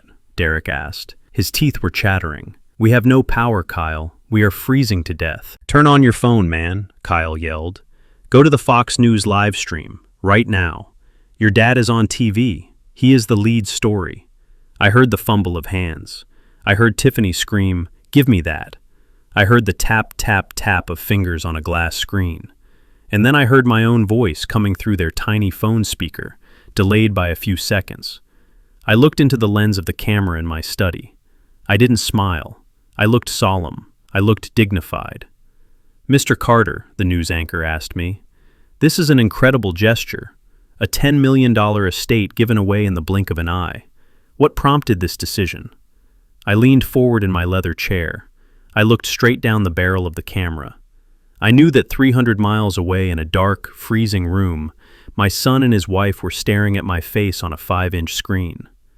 "Well, Susan," I said, keeping my voice low and steady, "Christmas is a time for reflection. It is a time to take stock of what is heavy in your life and what is light." I looked at my assets. I looked at that beautiful house on the lake, and I realized it had become heavy. It was full of memories, but it was empty of spirit. I paused. I let that sink in. You see, I continued. I built that house for a family. I built it for laughter and for love and for children running down the halls. But lately it has become a place of exclusion, a place where people are judged by their bank accounts and not their character, a place where a father is told he is not welcome because he doesn't fit the aesthetic. I saw the anchor's eyes widen. She sensed the drama. "Are you saying your family didn't want the house?" I asked. "Oh, they wanted the house," I said. "They wanted the wood and the stone and the view. But they didn't want the values that built it. They thought the house was a trophy. But a home isn't a trophy, Susan. It is a responsibility." I took a breath. This was the part where I twisted the knife. So I decided to give it to people who understand responsibility. Tonight I signed the deed over to the Illinois and Wisconsin Veterans Alliance. Starting tomorrow morning, that house will no longer be a vacation spot for the privileged. It will be a rehabilitation center for wounded warriors, men and women who have sacrificed everything for this country. The anchor beamed. "That is beautiful, Mr. Carter. And what about your son and daughter-in-law? We understand they were staying at the property." I smiled then, a small, sad smile. "My son and his wife are young," I said. "They are capable. They have their health. They have their own careers. I would never want to burden them with the upkeep of such a massive property. In fact, my daughter-in-law told me just recently that I was trouble. She said I was a burden. So I decided to remove the burden. I am setting them free. They don't have to worry about the lake house anymore. They don't have to worry about the maintenance or the taxes or the pesky old man sitting in the corner. They are free to make their own way in the world, starting from scratch." I heard a scream from the audio feed in my ear. It was Tiffany. "No," she shrieked. "No, he can't do this. That is my house. I have a buyer. I have a contract." I ignored the voice in my ear and focused on the camera. I named the center the Althea Carter Home for Heroes, I said, softy, after my late wife. She always said that if you have more than you need, you build a longer table, not a higher fence. Well, tonight, I built the longest table in the state. The interview was wrapping up. The anchor was tearing up. "Thank you, Winston," she said. "You are a true local hero." The red light on the camera went off. The crew started to pack up, but I stayed in my chair. I listened to the aftermath playing out in Wisconsin. "He gave it away," Tiffany was screaming. She sounded like an animal caught in a trap. "He gave it to the veterans. We can't sue the veterans, Derrick. We will look like monsters." Derrick wasn't screaming. He was quiet. "He said he is setting us free," Derrick whispered. "He is ruining us," Tiffany yelled. "Do you know what this means? I spent the deposit. I put a down payment on the condo in the city. I maxed out the cards for this party. If we don't sell this house, we are bankrupt. We are homeless, Derrick." Derrick laughed. It was a hysterical, broken sound. "We are not homeless, Tiff," he said. "We have your parents." "I would rather die than live with my mother," Tiffany spat. "Then we have nothing," Derrick said. I took the earpiece out. I didn't need to hear any more. The silence I had gifted them was about to be filled with a lot of noise. Lawyers, creditors, the media. I stood up and shook the hand of the cameraman. "Good segment, sir," he said. "That was powerful stuff. Your kids must be proud." I looked at the young man. He was about Derrick's age. He had grease under his fingernails, and he looked tired, like he had been working a double shift. "I hope they learn to be," I said. I walked the crew to the door. When they left, I locked the deadbolt. I walked back to the kitchen. The can of peaches was empty. The house was quiet. But then my phone rang again. It wasn't Derrick. It wasn't a friend. It was Tiffany. I looked at the screen. I could picture her huddling in the dark, her makeup smeared, tears freezing on her cheeks, her perfect life lying in shards around her expensive heels. I answered. "Hello, Tiffany," I said. My voice was calm, warm, even. "You monster," she hissed. "How could you? How could you do this to us? To your own son?" "I didn't do anything to you, Tiffany," I said. I simply gave you what you asked for. You wanted me gone. I am gone. You wanted the house to be sold. It is gone. You wanted to be a boss. Well, now is your chance. You are the boss of your own destiny. No safety net, no handouts, no old man to bail you out. Winston, please, she sobbed. Her anger was breaking into desperation. We are freezing. The cars are locked in the garage. The gate won't open. We can't leave. Oh, that, I said. Yes, the security system goes into lockdown when the ownership transfers. It is a safety feature, to prevent looting. Looting, she screamed. We are not looters. Aren't you? I asked. You tried to sell a house you didn't own. You tried to lock away a man you didn't respect. You tried to strip the copper out of the walls of this family. That sounds like looting to me. Winston, please, she begged. Just turn the power back on. Just let us leave. We will go. We will never bother you again. I looked at the clock. It was 12:30. I can't, Tiffany, I said. I don't own the house anymore. It belongs to the veterans now. And I don't have the authorization to unlock the doors for trespassers. You might want to call the sheriff. I am sure he can come and let you out. Of course, he might have some questions about why you are inside a government-owned facility in the middle of the night. You wouldn't, she whispered. I didn't say anything. Winston, Dad, please. It was Derrick. He must have grabbed the phone. Dad, I am sorry. I should have stood up for you. I was weak. Yes, you were, son, I said. And weakness is expensive. Tonight you are paying the bill. I hung up. I walked to the window and looked out at the streetlights of Chicago. I felt lighter than I had in years. The heavy weight of the secret was gone. The burden of trying to buy their love was gone. I was alone. But for the first time in a long time, I wasn't lonely. I was free. And as I watched the snow fall, covering the city in a blanket of white, I knew that up north the snow was falling too, covering the tracks of the people who used to be my family. Merry Christmas, Althea, I whispered. The fire is out, but the legacy is safe. The red light on the television camera clicked on. It was a small, unblinking eye staring right into my soul. I sat in my high-backed leather chair in my study, surrounded by the books I have read and the blueprints I have drawn over a lifetime of hard work. I was not nervous. When you have negotiated with union leaders in the freezing rain and stared down corrupt city inspectors trying to shake you down for a bribe, a television interview is nothing. It is just a conversation with a lens. But I knew this wasn't just an interview. This was a demolition, and I was the one pressing the plunger. The reporter, Susan, looked at me with a mixture of awe and confusion. She had done her research in the last hour. She had dug into the public records and realized that Winston Carter wasn't just a retired laborer. She had found the patents. She had found the shell companies. She realized she was sitting across from the man who practically built the underground infrastructure of Chicago. We are live in 3, 2, 1, she said quietly. Good evening, Chicago, she said, turning to the camera with her practiced news anchor smile. We are interrupting your Christmas Eve programming with a breaking story that is warming hearts across the city, and frankly, stunning the real estate world. I am sitting here with Mr. Winston Carter, a man known in construction circles as the Hawk. Tonight, Mr. Carter has made an announcement that will change the lives of hundreds of veterans. She turned to me.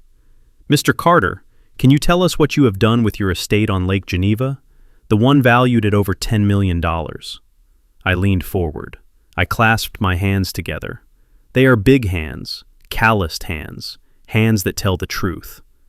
Well, Susan, I said, keeping my voice low and steady, I spent 40 years building things. I built tunnels. I built foundations. I built bridges. But the most important thing a man can build is a legacy. I bought that land in Wisconsin 30 years ago when it was just dirt and trees. My wife Althea and I cleared it ourselves. We built that house log by log. We meant for it to be a sanctuary. I paused. I looked directly into the lens. I visualized Tiffany sitting in that freezing dark room, staring at her phone screen. I visualized Derrick huddled next to her. But a sanctuary has to be earned, I continued. Lately I have realized that the house was becoming a symbol of something else. It was becoming a symbol of entitlement. It was becoming a place where people went to hide from the world to pretend they were better than others, just because they had a view of the water. Susan nodded, encouraging me to go on. So I decided to repurpose the asset, I said. Tonight I signed the final deed of transfer. I have donated the entire property, the land, the main house, the guest cabins, and the boathouse, to the National Association of Black Veterans. Susan gasped. It was genuine. The entire estate, she asked. Every square inch, I said. Starting tomorrow, it will be known as the Althea Carter Center for Rehabilitation. It will be a place where men and women who have served this country can go to heal. Physical therapy, mental health counseling, job training. It will be a place where people who have actually fought for their freedom can find some peace. It won't be a place for parties anymore. It will be a place for purpose. I saw the cameraman wipe his eye. That is incredibly generous, Mr. Carter, Susan said. But I have to ask. A property of that magnitude usually stays in the family. We understand you have a son, Derrick Carter, and a daughter-in-law, Tiffany Carter, who is a prominent real estate agent in the city. In fact, there are reports that they are currently at the property hosting a gala. Here it was, the question, the trap I had set for myself. Susan leaned in. What does your family think of this decision? Did you consult them? Are they on board with donating their inheritance? I sat back in my chair. I let a small, sad smile play on my lips. It was the smile of a father who has tried everything and has nothing left but the truth. My family, I said softly. I looked at the camera lens as if it were Derrick's eyes. My family is very busy, Susan. You see, they live a very fast life. They are concerned with image, with status, with the price of things. I tried to talk to them. I tried to explain that value isn't a number on a Zillow listing, but we speak different languages. I took a breath. My daughter-in-law Tiffany actually told me recently that I was trouble. Susan blinked. She called you trouble? Yes, I said. She told me I was a burden. She told me I didn't fit in with her aesthetic. She told me I was an embarrassment because I wear flannel shirts and drive an old truck. She said I was just a grumpy old man who was in the way of her progress. I shrugged. So I listened to her. I decided to stop being a burden. I decided to remove myself from the equation. If I am trouble, then I should not be weighing them down with the responsibility of a $10 million estate. That is a lot of upkeep, Susan. It takes a lot of work. And my son and his wife, well, they prefer the finished product. They don't like the work. I leaned in closer to the camera. So to answer your question, Susan, no, they don't know yet. Or maybe they are finding out right now. But honestly, I don't think they mind. They are at the house right now having a big party. I am sure they are drinking expensive champagne and laughing with their important friends. They don't have time to worry about what an old man does with his property. They are too busy being important. I paused for the kill shot. Besides, I said, I am just trouble, and tonight I took the trouble away. I set them free. Now they can make it on their own, without my shadow hanging over them. It is the greatest gift a father can give, independence. Susan was silent for a moment. The studio was silent. The power of the words hung in the air like smoke. Mr. Carter, she said, finally her voice thick with emotion. That is a lesson many of us could learn from. Thank you for your generosity to our veterans. And Merry Christmas. Merry Christmas, Susan, I said. The red light turned off. The cameraman let out a low whistle. Man, he said, stepping out from behind the tripod. That was cold. That was ice cold. But in a good way. My brother is a Marine. He did 2 tours in Iraq. He came back messed up. A place like that. Man, thank you. He reached out and shook my hand. His grip was firm. I stood up. My knees popped, but I felt strong. I walked the crew to the door. When they left, I locked the deadbolt and walked back to my desk. I turned on my computer monitor. The live stream from the news station was on a delay, so I watched myself say those words again. I am just trouble. I looked at the other monitor, the one connected to the security cameras at the lake house. The infrared feed showed the great room. It was empty of furniture now. The movers had done their job. The only things left were 2 figures sitting on the floor in the center of the vast, empty space. Tiffany and Derrick. They weren't moving. They were just sitting there in the dark, illuminated by the ghostly green glow of the night vision camera. The blue light from their phone had gone out. Maybe the battery died. Maybe they just turned it off because they couldn't bear to watch anymore. I zoomed in. Tiffany had her head on her knees. She was rocking back and forth. I couldn't hear her anymore because I had cut the audio, but I knew she was crying. Not tears of sorrow, tears of rage. Tears of a narcissist who has just been unmasked in front of the entire world. She knew what that interview meant. It wasn't just about the house, it was about her reputation. I had just gone on national television and painted her as a shallow, ungrateful brat who abandoned her veteran-supporting father-in-law to party. Her real estate career was over. Who would trust her now? Who would list a home with the woman who tried to steal from a hero?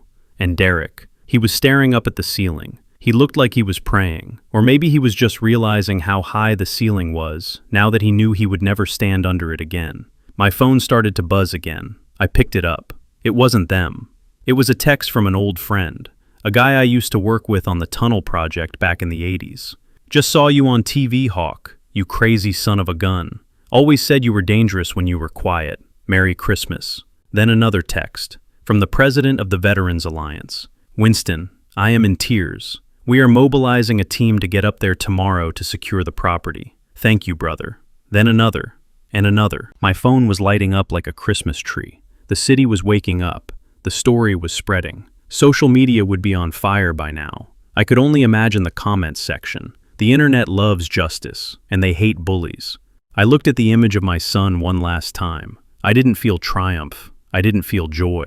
I felt a deep, heavy resolution. It was like finishing a building. You pour the concrete, you weld the steel, you inspect the welds, and then you walk away. You don't look back. You just know it will stand. I had built a new foundation tonight, not for Derrick, but for the men and women who deserved it. And as for Derrick and Tiffany, they were about to learn the most important lesson of construction. You cannot build a life on a foundation of lies. Eventually the ground shifts, eventually the cracks show, and eventually the whole thing comes down. I turned off the monitor. The screen went black. I walked to the kitchen and poured myself one last glass of bourbon. I raised it to the empty room. To trouble, I said, and I drank it down. It burned, but it was a good burn. The burn of truth. The silence in my Chicago study was heavy, but it was the good kind of heavy. It was the weight of a job finished. The weight of a structural beam that has been set perfectly in place. But up in Wisconsin, the silence was about to be shattered. I watched the infrared monitor. The great room was a cavern of shadows. Tiffany and Derrick were still sitting on the floor, huddled together for warmth, like two castaways on a frozen island. They thought the worst was over. They thought the humiliation of the moving trucks and the cold was the bottom of the pit.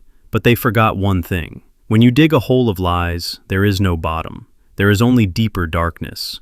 I saw movement on the driveway camera. It was Julian Sterling. I had watched him drive away 20 minutes ago, but now he was walking back toward the house. He was stomping through the snow, his expensive Italian loafers sinking deep into the drifts. He looked furious. He looked like a man who wanted to kill something. I realized what had happened. When I triggered the security lockdown, I didn't just lock the doors of the house. I locked the perimeter gate. The massive wrought iron gates at the end of the long driveway were deadlocked. Julian had driven down there, only to find himself trapped inside the property.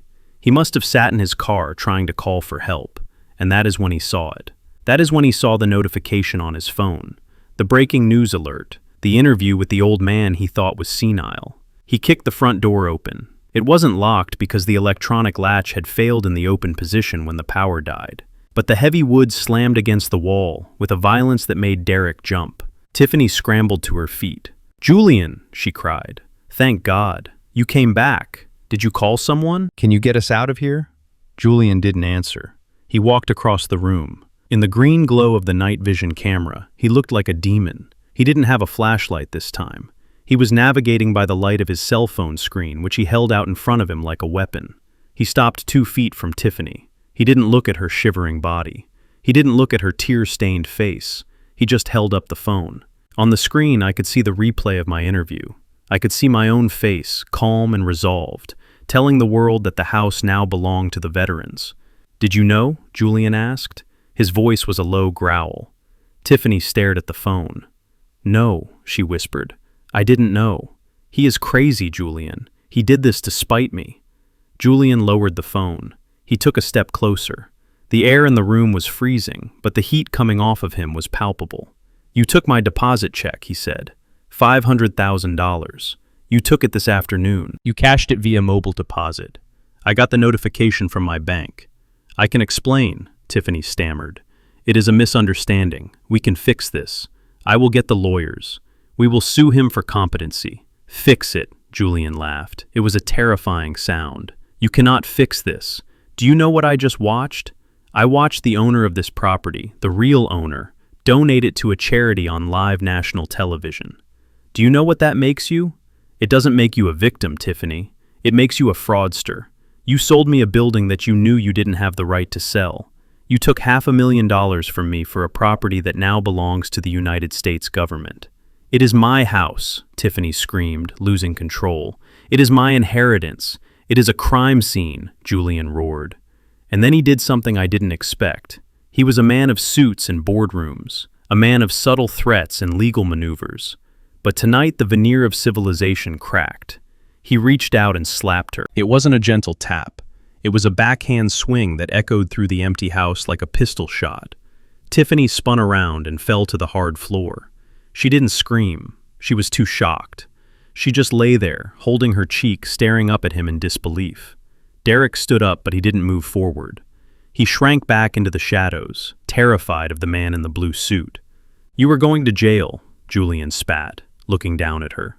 "And I am going to be the one testifying against you. I am going to sue you for the deposit. I am going to sue you for damages. I am going to sue you for the time I wasted standing in this freezing house. You are finished in this town, Tiffany. You are radioactive. No one will ever list a property with you again. No one will ever buy from you. You are a joke." He turned to leave, but he stopped. He looked at the front door. "And now," he said, his voice shaking with rage, "now I am trapped here, with you, because your crazy father-in-law locked the gate." He didn't have to wait long. I looked at the external camera view. Flashing blue and red lights were painting the snow-covered trees in a rhythmic dance. One car, then two, then three. It looked like a parade. Saul Rosenbaum doesn't do things by halves. When I told him to call the authorities, I didn't mean the local village constable. I meant the county sheriff. And because the property was now technically a veterans facility, he had probably alerted the federal liaison as well. The sirens were cut, but the lights were blinding. The cruisers skidded to a halt behind the moving trucks that had already departed. Doors opened. Uniformed officers stepped out. They had their hands on their holsters. They weren't approaching a noise complaint. They were approaching a felony in progress. Inside the house, Julian saw the lights. Finally, he said, "The police. I'm going to have you arrested right now." He walked to the door and threw his hands up. "Officer," he shouted. "In here." "I am the victim here." 4 deputies walked in. Their flashlights cut through the gloom, crisscrossing the empty room. "Hands where we can see them," a deputy shouted. Julian froze. "Wait, I am Julian Sterling. I am a developer. I was the buyer." "Hands on your head," the deputy barked. Julian complied, slowly, his face twisting in confusion. Tiffany stood up. She tried to smooth her dress. She tried to summon the ghost of her arrogance. "Officers," she said, stepping forward. "Thank God you are here. My father-in-law has gone insane. He locked us in. He cut the power. I want to file a report." The lead deputy, a tall man with a mustache that looked like a push broom, walked right past Julian and shone his light directly into Tiffany's face. "Are you Tiffany Carter?" he asked. "Yes," she said. "I am. And this is my husband, Derrick. We are the owners." The deputy pulled a piece of paper from his jacket. "Mrs. Carter, I have a digital warrant here issued by the district judge regarding a complaint from the Althea Legacy Trust and the Wisconsin Veterans Alliance." "A warrant?" Tiffany blinked. "For what?" "For criminal trespass to property, fraudulent conversion of funds, and elder abuse," the deputy read. Tiffany's mouth fell open. "Elder abuse? We have a sworn affidavit from a Mr. Winston Carter stating that you attempted to force him to sign documents under duress, and that you are currently occupying a property that has been legally transferred to a charitable organization. The new owners have requested immediate removal of all unauthorized persons." "That is a lie," Tiffany shrieked. "It is my house." "Ma'am," the deputy said, his voice hardening, "according to the county recorder, as of 5 p.m. today, this house belongs to the Veterans Alliance. You have no lease. You have no deed. You are trespassing on private property. And given the amount of money involved in this alleged sale, we are taking you into custody for questioning regarding the fraud charges." He reached for his belt. The sound of handcuffs clicking open was loud in the silent room. Tiffany backed away. No, you can't. Derrick, tell them. Tell them it is our house. Derrick stepped into the light. He looked at the police. He looked at his wife. He looked at the red mark on her cheek where Julian had hit her. He looked so tired, I thought, watching from my screen. It is not our house, Derrick said softly. What? Tiffany screamed, turning on him. It never was, Tiff, Derrick said. Dad built it. Dad paid for it. We just stayed here. The deputy grabbed Tiffany's wrist. She tried to pull away, scratching at his arm. Don't touch me, she yelled. Do you know who I am? I am a top producer. I have thousands of followers. Stop resisting or I will add assaulting an officer to the list, the deputy warned, spinning her around. He clicked the cuffs onto her wrists. I sat in my office and took a deep breath. I had waited years for this moment. I thought it would feel like victory, but it didn't. It felt like surgery. Necessary, painful, but essential to cut out the rot. They marched her out. She was still screaming, kicking at the snow, her high heels slipping on the ice. They put her in the back of the cruiser. It was a cage, just like the one she wanted to put me in. Derrick walked out behind them. He wasn't handcuffed. The deputy spoke to him quietly. Mr. Carter, you are free to go for now, pending further investigation, but you need to vacate the premises immediately. Do you have a vehicle? My car is in the garage, Derrick said, pointing to the detached garage. But the doors are locked. The system won't open them. Then you will have to find another way home, the deputy said. You cannot stay here. This is a secured site. Derrick stood in the driveway. The wind was whipping his suit jacket. He looked at the police cars pulling away with his wife inside. He looked at Julian Sterling, who was giving a statement to another officer, waving his arms and pointing at the house. Derrick looked up at the security camera. He knew I was there. He knew I was watching. He didn't look angry. He just looked lost. I reached for the mouse. I could open the garage door. I could let him get his car. I could let him drive home in a warm seat with heated leather. My finger hovered over the button. I thought about the times I picked him up when he fell. I thought about the tuition checks, the down payments, the bailouts.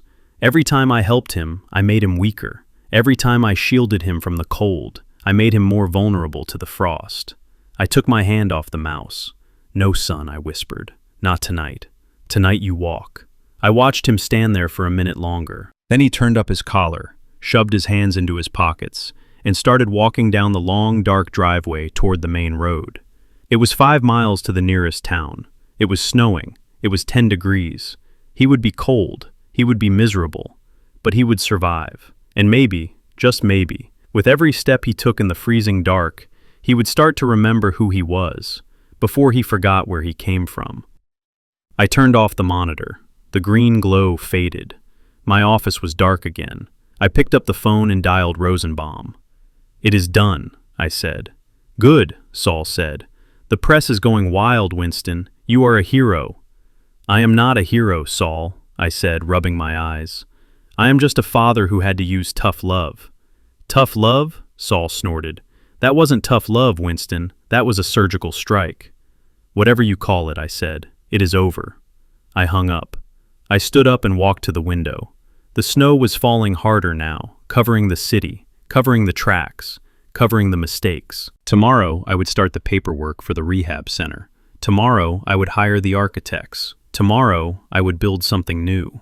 But for tonight, I was going to sleep. For the first time in 5 years, I was going to sleep without worrying about my legacy. It was safe. It was gone. And in being gone, it was finally safe. The phone on my desk vibrated against the mahogany. It was a low buzzing sound, like an angry hornet trapped in a jar. I looked at the caller ID. It said, son. Just that one word. Son. It is a heavy word. It carries the weight of diapers changed, and scraped knees bandaged, and tuition checks written, and sleepless nights spent wondering if you did a good job. But tonight, that word felt different. It felt like an accusation. I let it ring 3 times. One for the Father, one for the Son, and one for the Holy Ghost, who was the only witness to the tragedy that had just unfolded. I picked up the phone and pressed the green button. I didn't say hello. I just held the device to my ear and waited. Dad. The scream was so loud I had to pull the phone away from my ear. It wasn't a cry of concern. It wasn't a cry of relief that I was okay. It was the shriek of a man watching his bank account evaporate. Dad, are you crazy? What the hell did you do? I sat back in my leather chair. I took a slow sip of the bourbon that was resting in my other hand. The liquid was amber and warm, a stark contrast to the freezing cold voice on the other end of the line. I am not crazy, Derrick, I said calmly. I am actually quite lucid. I just gave an interview. Did you see it? I thought I was very articulate. Articulate? Derrick screamed. His voice cracked. I could hear the wind howling in the background. I could hear the crunch of snow under his feet. He was outside. He was alone. You gave the house away, Dad. You gave the lake house to a bunch of strangers. You went on national television and humiliated us. Tiffany is in a police car. Do you hear me? They are taking her away in handcuffs. I closed my eyes. I pictured Tiffany in the back of the cruiser. I pictured the look on her face when the realization hit her that her Instagram followers couldn't bail her out. She broke the law, son, I said. She tried to sell property that didn't belong to her. That is called fraud. Actions have consequences. You of all people should know that. I taught you that when you were 6 years old and you broke the neighbor's window. This isn't a window, Derrick yelled. This is $10 million. $10 million, Dad. That was our money. That was my future. How could you do this to me? I sat up straight. The chair creaked. That was the sentence I was waiting for. That was the confession. Your money, I asked. My voice dropped an octave. It became the voice of the hawk, the voice that used to make foremen tremble on the job site. Yes, my money, Derrick shouted. I am your son. I am your only heir. That house was supposed to be mine eventually. You just burned my inheritance. You are sick. You are a sick old man. I took a deep breath. The air in my study smelled of old paper and dust. It smelled of history. Listen to me very carefully, Derrick, I said, and I want you to listen with both ears, because I am only going to say this once. I paused. I could hear him breathing heavily on the other end. I could hear the panic rattling in his chest. Is your name on the deed? I asked. What? Derrick sputtered. Is your name on the deed? I repeated slowly. Did you buy the land? Did you clear the trees? Did you pour the concrete for the foundation? Did you frame the walls? Did you pay the taxes for 30 years? No, but nothing. I cut him off. That house was never yours. It belonged to the Althea Legacy, LLC. Do you know why I named it that? Derrick didn't answer. I named it after your mother, because she was the only one who understood what that house was for. It was for family. It was for love. It wasn't an asset on a balance sheet. It wasn't a chip in a poker game for your wife to gamble with. It is still stealing, Derrick cried. You led us to believe. I led you to believe nothing, I snapped. You led yourselves to believe that you were entitled to the fruit of my labor without ever watering the tree. You looked at me and you didn't see a father. You saw a bank. You saw an ATM that was getting old and glitches. You and your wife planned to put me in a state facility, Derrick. Do you think I didn't know? Do you think I didn't hear? There was silence on the line, a long, cold silence. The wind howled louder. You heard that, Derrick whispered. I heard everything I said. I heard you call me a burden. I heard you agree to sell my home to pay off her credit cards. I heard you agree to lock me away in Gary, Indiana, so you wouldn't have to deal with me. You broke my heart, son, but you didn't break my spirit. Dad, look. Derrick's voice changed. It shifted from anger to begging. We can fix this. Just call the lawyers. Tell them you made a mistake. Tell them you were confused. We can get the house back. We can explain it to the press. Please, Dad. We have nothing. Tiffany spent the deposit. We are going to be ruined. I looked at the picture of Derrick on my desk. He was 10 years old, holding a fish he had caught off the dock at the lake house. He looked so proud. He looked so innocent. I mourned that boy. I mourned him like he was dead, because the man on the phone wasn't him. The man on the phone was a stranger. I cannot help you, Derrick, I said. The deal is done. The papers are signed. The house belongs to the veterans now. Men who actually know the meaning of duty. Men who would never leave a comrade behind, let alone their own father. You are evil, Derrick spat. You are a spiteful, evil old man. Tiffany was right about you. You are trouble. I smiled, a cold, hard smile. Yes, I said, I am trouble, and tonight I removed myself from your life. Isn't that what you wanted? You wanted to be free of the trouble? Well, congratulations. You are free. You have no house to manage, no old man to visit. You are free to go out there and build your own life. Dad, wait. And Derrick, I added, don't come to the house. The locks are changed here too. And don't call this number again. What do you mean? Derrick sounded terrified now. Dad, you can't cut me off. I am your son. Being a son is a relationship, Derrick, I said. It is not a lifetime subscription service. You canceled your subscription the moment you signed that power of attorney. Dad, please. Goodbye, Derrick. I pulled the phone away from my ear. I could still hear his voice, tinny and small, screaming my name. Dad, Dad, Dad. I pressed the red button. The line went dead. The silence rushed back into the room. It was absolute. I stared at the phone screen. It showed his name and his picture. I tapped the 3 little dots in the corner of the contact card. A menu popped up. Block caller. My finger hovered over the option. It felt heavy, heavier than a sledgehammer, heavier than a sack of concrete. This was my boy. This was the child I had rocked to sleep. This was the man I had hoped would carry my name. But Althea's voice came back to me, clear as a bell. If he cannot respect the work, he does not deserve the reward. She was right. She was always right. I had enabled him for too long. I had crippled him with kindness. I had shielded him from the rain so he never learned how to build a roof. I pressed the button. Block caller. The screen flashed a confirmation. You will no longer receive calls or messages from this number. I set the phone down on the desk, face down. I walked over to the window. The snow was coming down harder now. It was a blizzard, a whiteout. It was erasing the world outside. I wondered if Derrick had a hat. I wondered if he had gloves. Then I stopped myself. He is 40 years old, I said to the empty room. If he doesn't have a hat, he will have to learn to be cold. I turned off the lights in the study. I walked out into the hallway. My house felt big. It felt empty, but it felt clean. For the first time in years, the air didn't smell of deception. It smelled of lemon polish and old wood. I climbed the stairs to my bedroom. My knees hurt. My back hurt. I was an old man. Tiffany was right about that.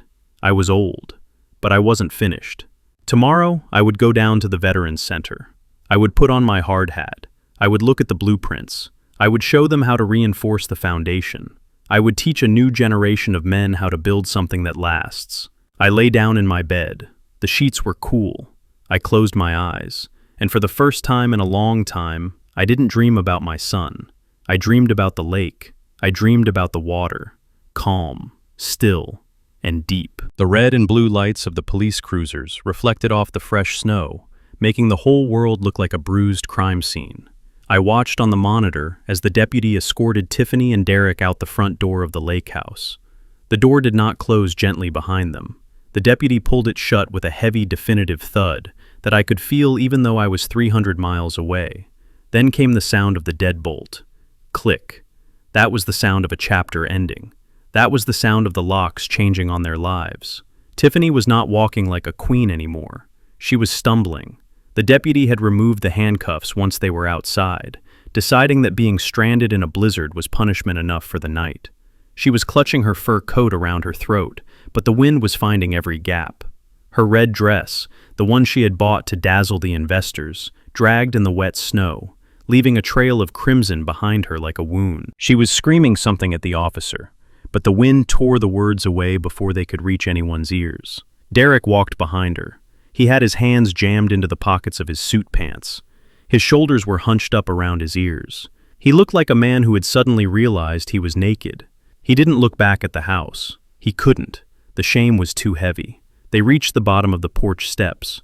The police cars started to pull away one by one, leaving tire tracks in the pristine white powder. The last deputy rolled down his window. "You two get moving," he shouted over the wind. "You can't stay on the property. We have orders to clear the site completely." Tiffany ran toward the detached garage. "My car," she yelled. "My car is in there. Just let me get my car." I had unlocked the garage door remotely 5 minutes ago. I am not a monster. I wanted them to leave. I wanted them gone. The garage door rolled up slowly. revealing Tiffany's white Mercedes G-Wagon. It sat there gleaming under the fluorescent lights, a symbol of everything she thought she was. Powerful, expensive, untouchable. Thank God, Tiffany sobbed, running toward it. She fumbled in her purse for the keys, but she never made it to the driver's door. As the police cruisers faded into the distance, another set of headlights cut through the dark. A truck backed into the driveway. It wasn't a moving truck this time. It was a tow truck, a repo truck. It had a hook on the back that looked like a scorpion's tail. A man jumped out. He was wearing a greasy parka and chewing on a toothpick. He didn't look at Tiffany. He looked at the VIN number on the Mercedes dashboard. "Hey!" Tiffany screamed. "What are you doing? Get away from my car!" The man ignored her. He walked to the back of the G-Wagon and started hooking up the chains. The metal clanking sound was sharp and brutal in the cold air. "Stop it!" Tiffany shrieked, grabbing his arm. "This is my car. I am Tiffany Carter." The man stopped and looked at her. He spat the toothpick into the snow. "Lady," he said, his voice flat and bored. "This car belongs to the bank. I got a repo order that came through at 10 p.m. Says the lease is 90 days past due and the insurance lapsed at midnight." "That is a lie," Tiffany yelled.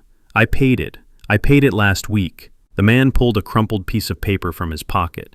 "Computer says no," he said. "Computer says you skipped the last 3 payments, and something about a secondary lien you tried to take out on the title yesterday.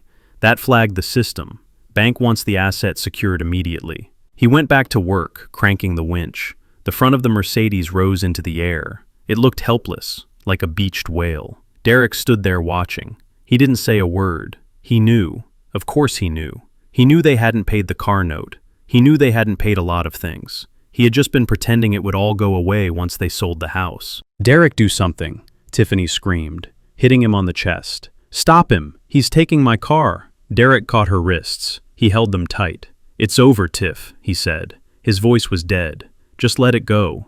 "Let it go," she cried. "How are we supposed to get home? We're in the middle of nowhere. It is 10 below zero." The tow truck driver climbed back into his cab. He honked the horn twice, a cheerful little toot-toot that sounded like a mockery. Then he drove off, dragging the white Mercedes behind him. The car's rear tires skidded on the ice, leaving black rubber marks on the white snow. And then there were 2. Tiffany and Derrick stood alone in the driveway. The wind howled through the trees. The exterior lights of the house were off. The only illumination came from the moon, which had broken through the clouds just to watch the finale. Tiffany sank down onto the snow. She didn't care about the dress anymore. She put her face in her hands and wailed. It wasn't a human sound. It was the sound of a creature that has lost its shell.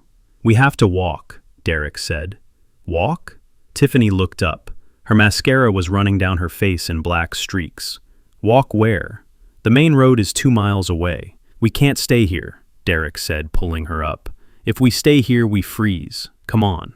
He started walking. He didn't wait for her. He just turned his back to the house and started trudging down the long driveway. Tiffany stumbled after him. I watched them on the perimeter cameras. It was a long walk. The snow was deep. Tiffany's high heels were useless. Every step was a struggle.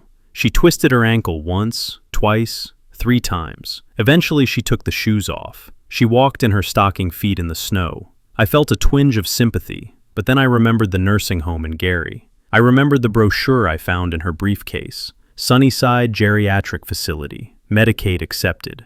That place had cold floors too. That place had thin blankets too. She was just experiencing the future she had planned for me. They reached the main road after 40 minutes.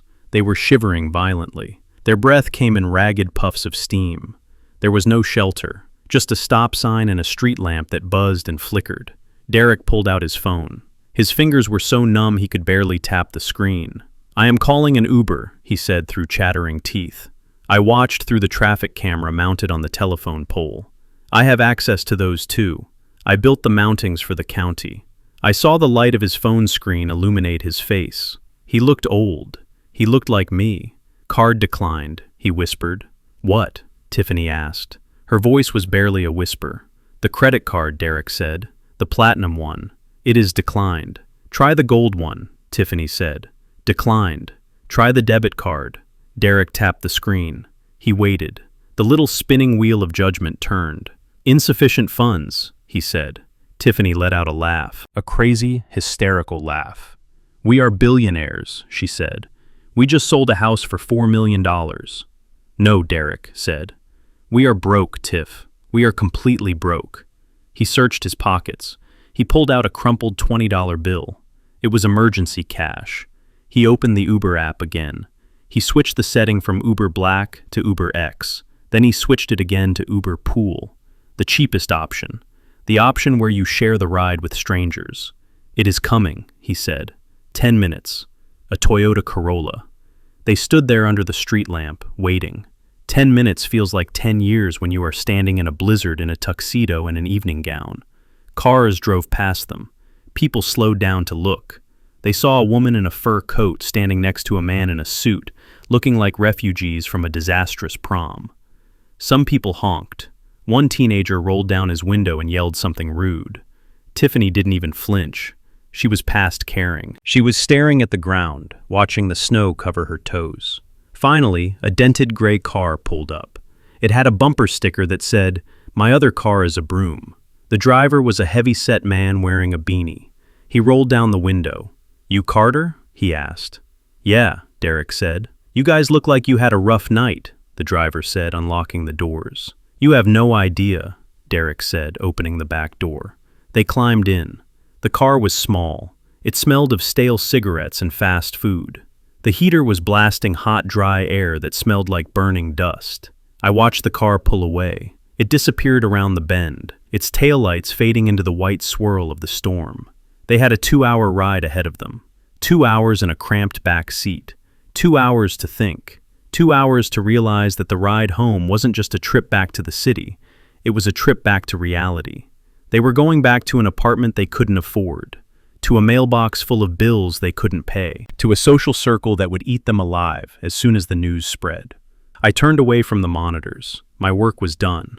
I walked to the kitchen and rinsed my glass. I dried it and put it back in the cabinet, everything in its place. I thought about calling Rosenbaum to tell him they were off the property, but I knew he was asleep, and honestly, I didn't want to talk about them anymore. I was done talking. I was done teaching. I went upstairs and undressed. I hung my suit in the closet. I put on my pajamas. As I lay in the dark, I listened to the wind outside my own window. It sounded different tonight. It didn't sound like a threat anymore. It sounded like a song about resilience, a song about survival.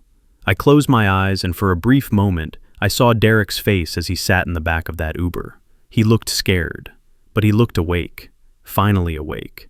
Maybe the cold will do him good, I thought, as I drifted off to sleep. Maybe the frost will kill the weeds, so something real can finally grow. Christmas morning usually smells like cinnamon rolls and pine needles, but in Chicago that year, it smelled like fresh ink and vindication. I woke up at 5 a.m., just like I have every day for the last 50 years. The hawk doesn't sleep in just because the war is over. I walked down to my kitchen in my bathrobe and brewed a pot of black coffee. The house was quiet. The phone, which I had finally taken off silent mode, was sitting on the counter. It wasn't ringing yet. The world was still waking up. But I knew that the silence was temporary. I knew that the storm I had started the night before had not dissipated. It had simply changed direction. I sat in my recliner and turned on the television. I wanted to see the morning news. I wanted to see how they were spinning the story of the crazy old man who gave away his mansion. But what I saw made me put my coffee cup down on the table with a clatter. The banner at the bottom of the screen didn't say, "Local retiree donates home." It said, "The secret billionaire next door."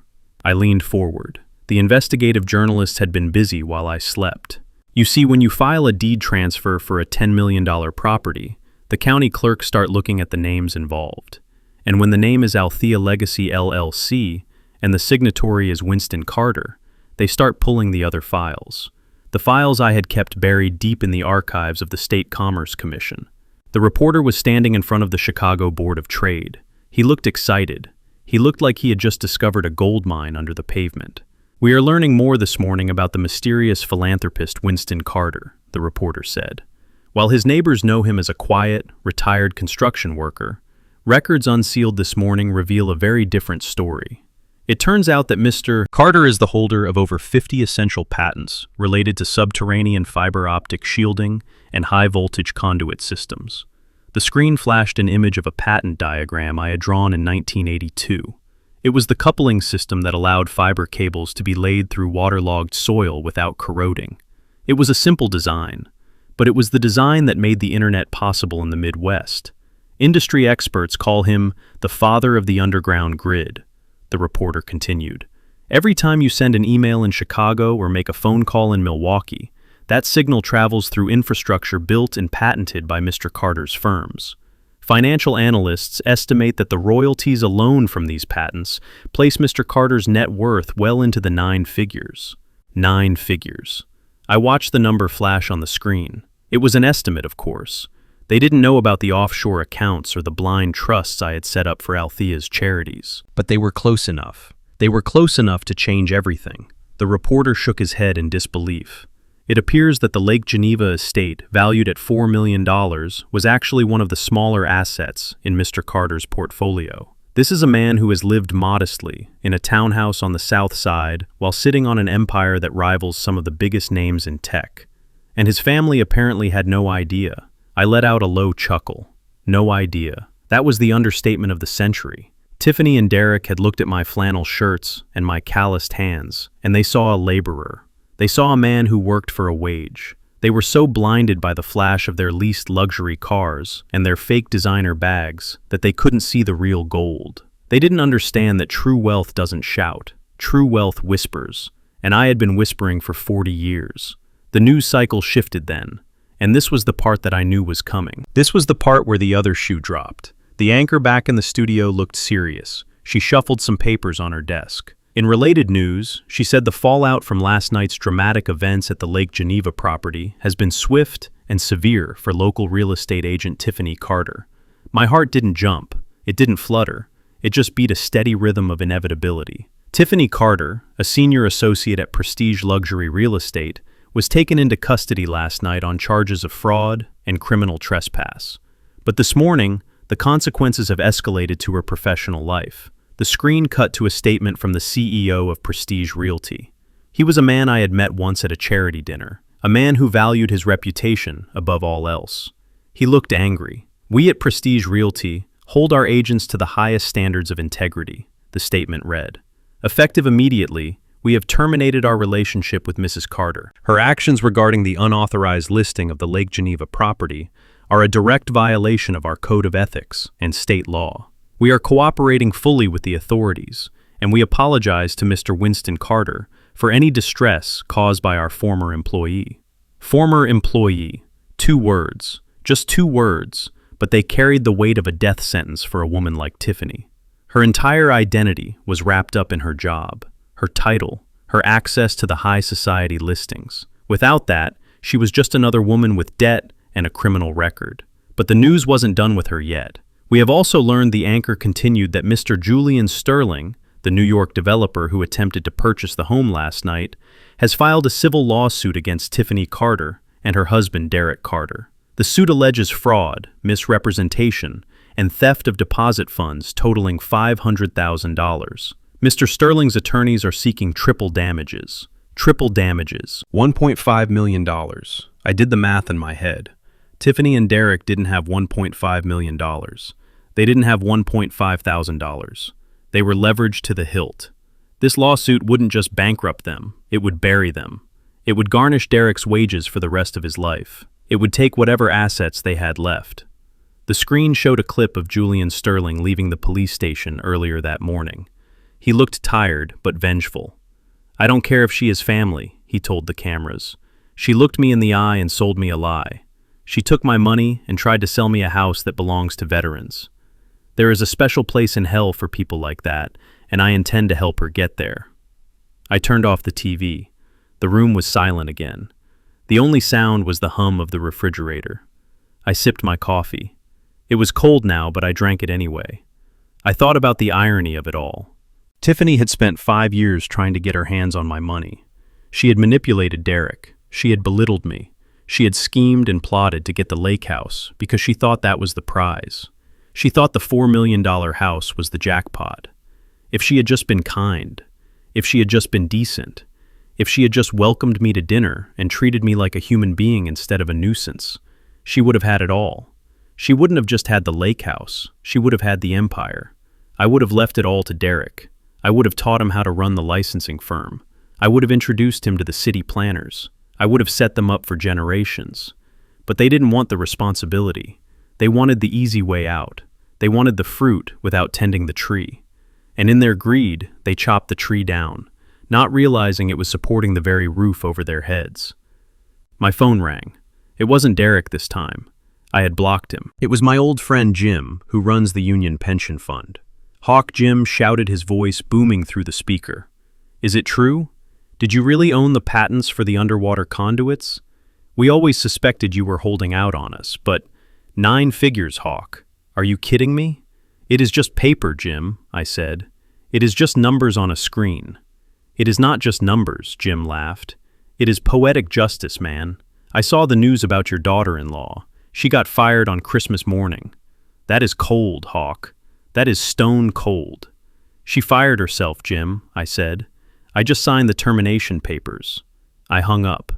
I walked to the window and looked out at the street. The snowplows were going by, scraping the slush off the road. I saw a young couple walking down the sidewalk holding hands. They looked poor. Their coats were thin, and they were sharing a scarf, but they were laughing. They were slipping on the ice and catching each other and laughing.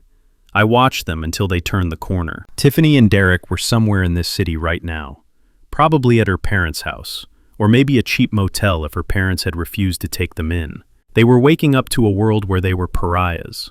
They were waking up to the realization that they had been sitting at a table with a king and treating him like a beggar. And the worst part for them wouldn't be the poverty. They could survive poverty.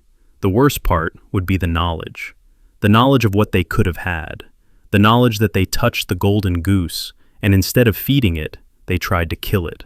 I went back to the kitchen and poured the rest of the coffee down the sink. I had things to do today. I had to meet with the Veterans Association. I had to sign the final transfer documents. I had to start planning the renovations for the rehab center. I wasn't a retired old man anymore. The world knew who I was now. I went to the closet and pulled out my coat.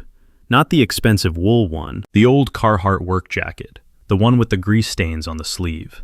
The Hawk was back in business, and business was good. It was 2 days after Christmas when they finally came to my door. 2 days is a long time in Chicago when you have no money and no winter coat. I was sitting in my living room reading the morning paper. The headline on page 3 was about the lawsuit filed by Julian Sterling against a former high society real estate agent. It detailed the fraud, the deception, and the sheer audacity of the scheme. I folded the paper neatly and placed it on the coffee table. I took a sip of my chicory coffee. It was hot and bitter, just the way I like it. My phone chimed. It was the specific tone I have set for the front door security camera. Motion detected. I did not get up. I did not rush to the window. I simply picked up my iPad and tapped the notification. The screen filled with the live feed from my front porch. The image was high definition, crisp, and clear. It showed 2 people standing on my welcome mat. But if I had not known them for years, I might not have recognized them. They looked like refugees from a war that nobody else knew was happening. Tiffany was wearing a coat that was clearly too big for her. It was a men's parka, stained with grease, probably bought from a thrift store or borrowed from a stranger. Her hair, the blonde hair she used to spend hundreds of dollars a week maintaining, was matted and tucked under a cheap knit cap. She was not wearing makeup. Her face was pale, drawn, and splotchy from crying. She looked 10 years older than she had just 48 hours ago. And Derrick, my son, he was wearing his suit pants, but they were wrinkled and salt-stained from walking in the slush. He had a hoodie pulled over his dress shirt. He was shivering violently, his hands jammed deep into his pockets. He looked at the camera lens, then looked away, ashamed to meet even the digital gaze of his father. I watched them for a moment. I watched the way they huddled together, not out of love, but out of shared misery. They were like 2 rats who had survived a shipwreck, only to wash up on a rocky shore. I pressed the button on the screen to activate the intercom. I did not unlock the door. I did not turn on the porch light. I just let my voice travel through the wire. "Can I help you?" I asked. My voice sounded tinny, coming out of the small speaker on the door frame, but it made them both jump. Tiffany looked up at the camera. Her eyes were wide and desperate. "Winston," she choked out. "Dad, please, open the door. It is freezing out here." "I am not your dad, Tiffany," I said calmly. "And my name is Mr. Carter. What do you want?" "We need to talk," Derrick said, stepping forward. His voice was hoarse. He sounded sick. "Dad, please. We have nowhere to go. We have been sleeping at the bus station. Tiffany's parents won't answer the phone. Our cards are locked. We haven't eaten a hot meal in 2 days." I looked at my coffee cup. I looked at the warm fire crackling in my hearth. I felt a twinge of parental instinct, the urge to open the door and pull him inside and feed him soup. But then I remembered the lawyer's office. I remembered the way he looked at his shoes while his wife called me trouble. I remembered the nursing home brochure. I hardened my heart, not because I hated him, but because I loved him enough to let him bottom out. "You are grown adults," I said. "Surely you have resources. You are a top producer, Tiffany. You are a manager, Derrick. Why don't you get a hotel?" "They fired me," Tiffany sobbed. She collapsed onto her knees, right there on the concrete porch. "The industry blacklisted me, Winston. Everyone knows. The news, the lawsuit. I can't even get a job showing rental apartments. They took my license, and my company put me on administrative leave without pay," Derrick added, "because of the investigation into the funds. Dad, we lost everything. The condo is being foreclosed. The car is gone. We are on the street, literally on the street." I watched Tiffany kneeling on the ground. She clasped her hands together in a prayer motion. "I am sorry," she wailed. "I am so sorry, Winston. I was wrong. I was arrogant. I treated you like dirt. I know that now. Please just let us in. Just for a night. We will sleep on the floor. We will do anything. I will clean your house. I will cook for you. Please don't leave us out here." I leaned back in my recliner. I studied her face on the screen. Was she sorry? Maybe. Was she desperate? Definitely. But was she changed? No. Change doesn't happen in 2 days. Change takes time. Change takes work. Right now, she was just a predator who had lost her teeth and was looking for a soft place to heal so she could bite again. "I can't let you in," I said. "Why not?" Derrick cried. "Dad, this is your house. You live here alone. You have 3 empty bedrooms. How can you be so cruel? We are your family." "Family," I repeated. "That is a funny word. You didn't treat me like family when you tried to steal my property. You didn't treat me like family when you planned to lock me away. You treated me like a liability." "We made a mistake," Derrick pleaded. "We were stressed. We were in debt. We weren't thinking clearly." "You were thinking perfectly clearly," I corrected him. "You were thinking about how to extract value from an asset you deemed depreciating. That is a business decision, son. And now you are dealing with the market correction." Tiffany crawled closer to the door. She pressed her face against the wood. "Winston, please," she begged. "You are a billionaire. We saw the news. You have hundreds of millions of dollars. You could fix this with a snap of your fingers. You could pay off the lawsuit. You could get us an apartment. It would be nothing to you. Pocket change." There it was. Even in her rock-bottom moment, she was counting my money. She wasn't asking for forgiveness. She was asking for a bailout. She still didn't get it. She thought the problem was a lack of funds. She didn't understand that the problem was a lack of character. I pressed the talk button again. "I am afraid I can't do that," I said, my voice dropping to a low rumble. "Why?" Derrick screamed, kicking the door. "Why won't you help us?" "Because I am afraid," I said. "Afraid of what?" Tiffany asked, wiping her nose on her sleeve. "I am afraid of infection," I said. They both stopped. They looked at each other, then back at the camera. "Infection?" Derrick asked. "Are you sick? Do you have COVID?" "No," I said. "I am healthy. But you see, Tiffany told me something very important on Thanksgiving. She told me I was a failure. She told me I was an embarrassment. She told me I was a grumpy old man who didn't know how to live in the modern world. She said I was trouble." I paused. I let the wind howl through the speaker for a moment. "And you know what?" I continued. "I started to believe her. I am just an old man who digs holes in the ground. I am not sophisticated like you two. I don't know how to spend money on things I don't need. I don't know how to impress people I don't like. So if I let you in, I am afraid I might infect you." "Infect us with what?"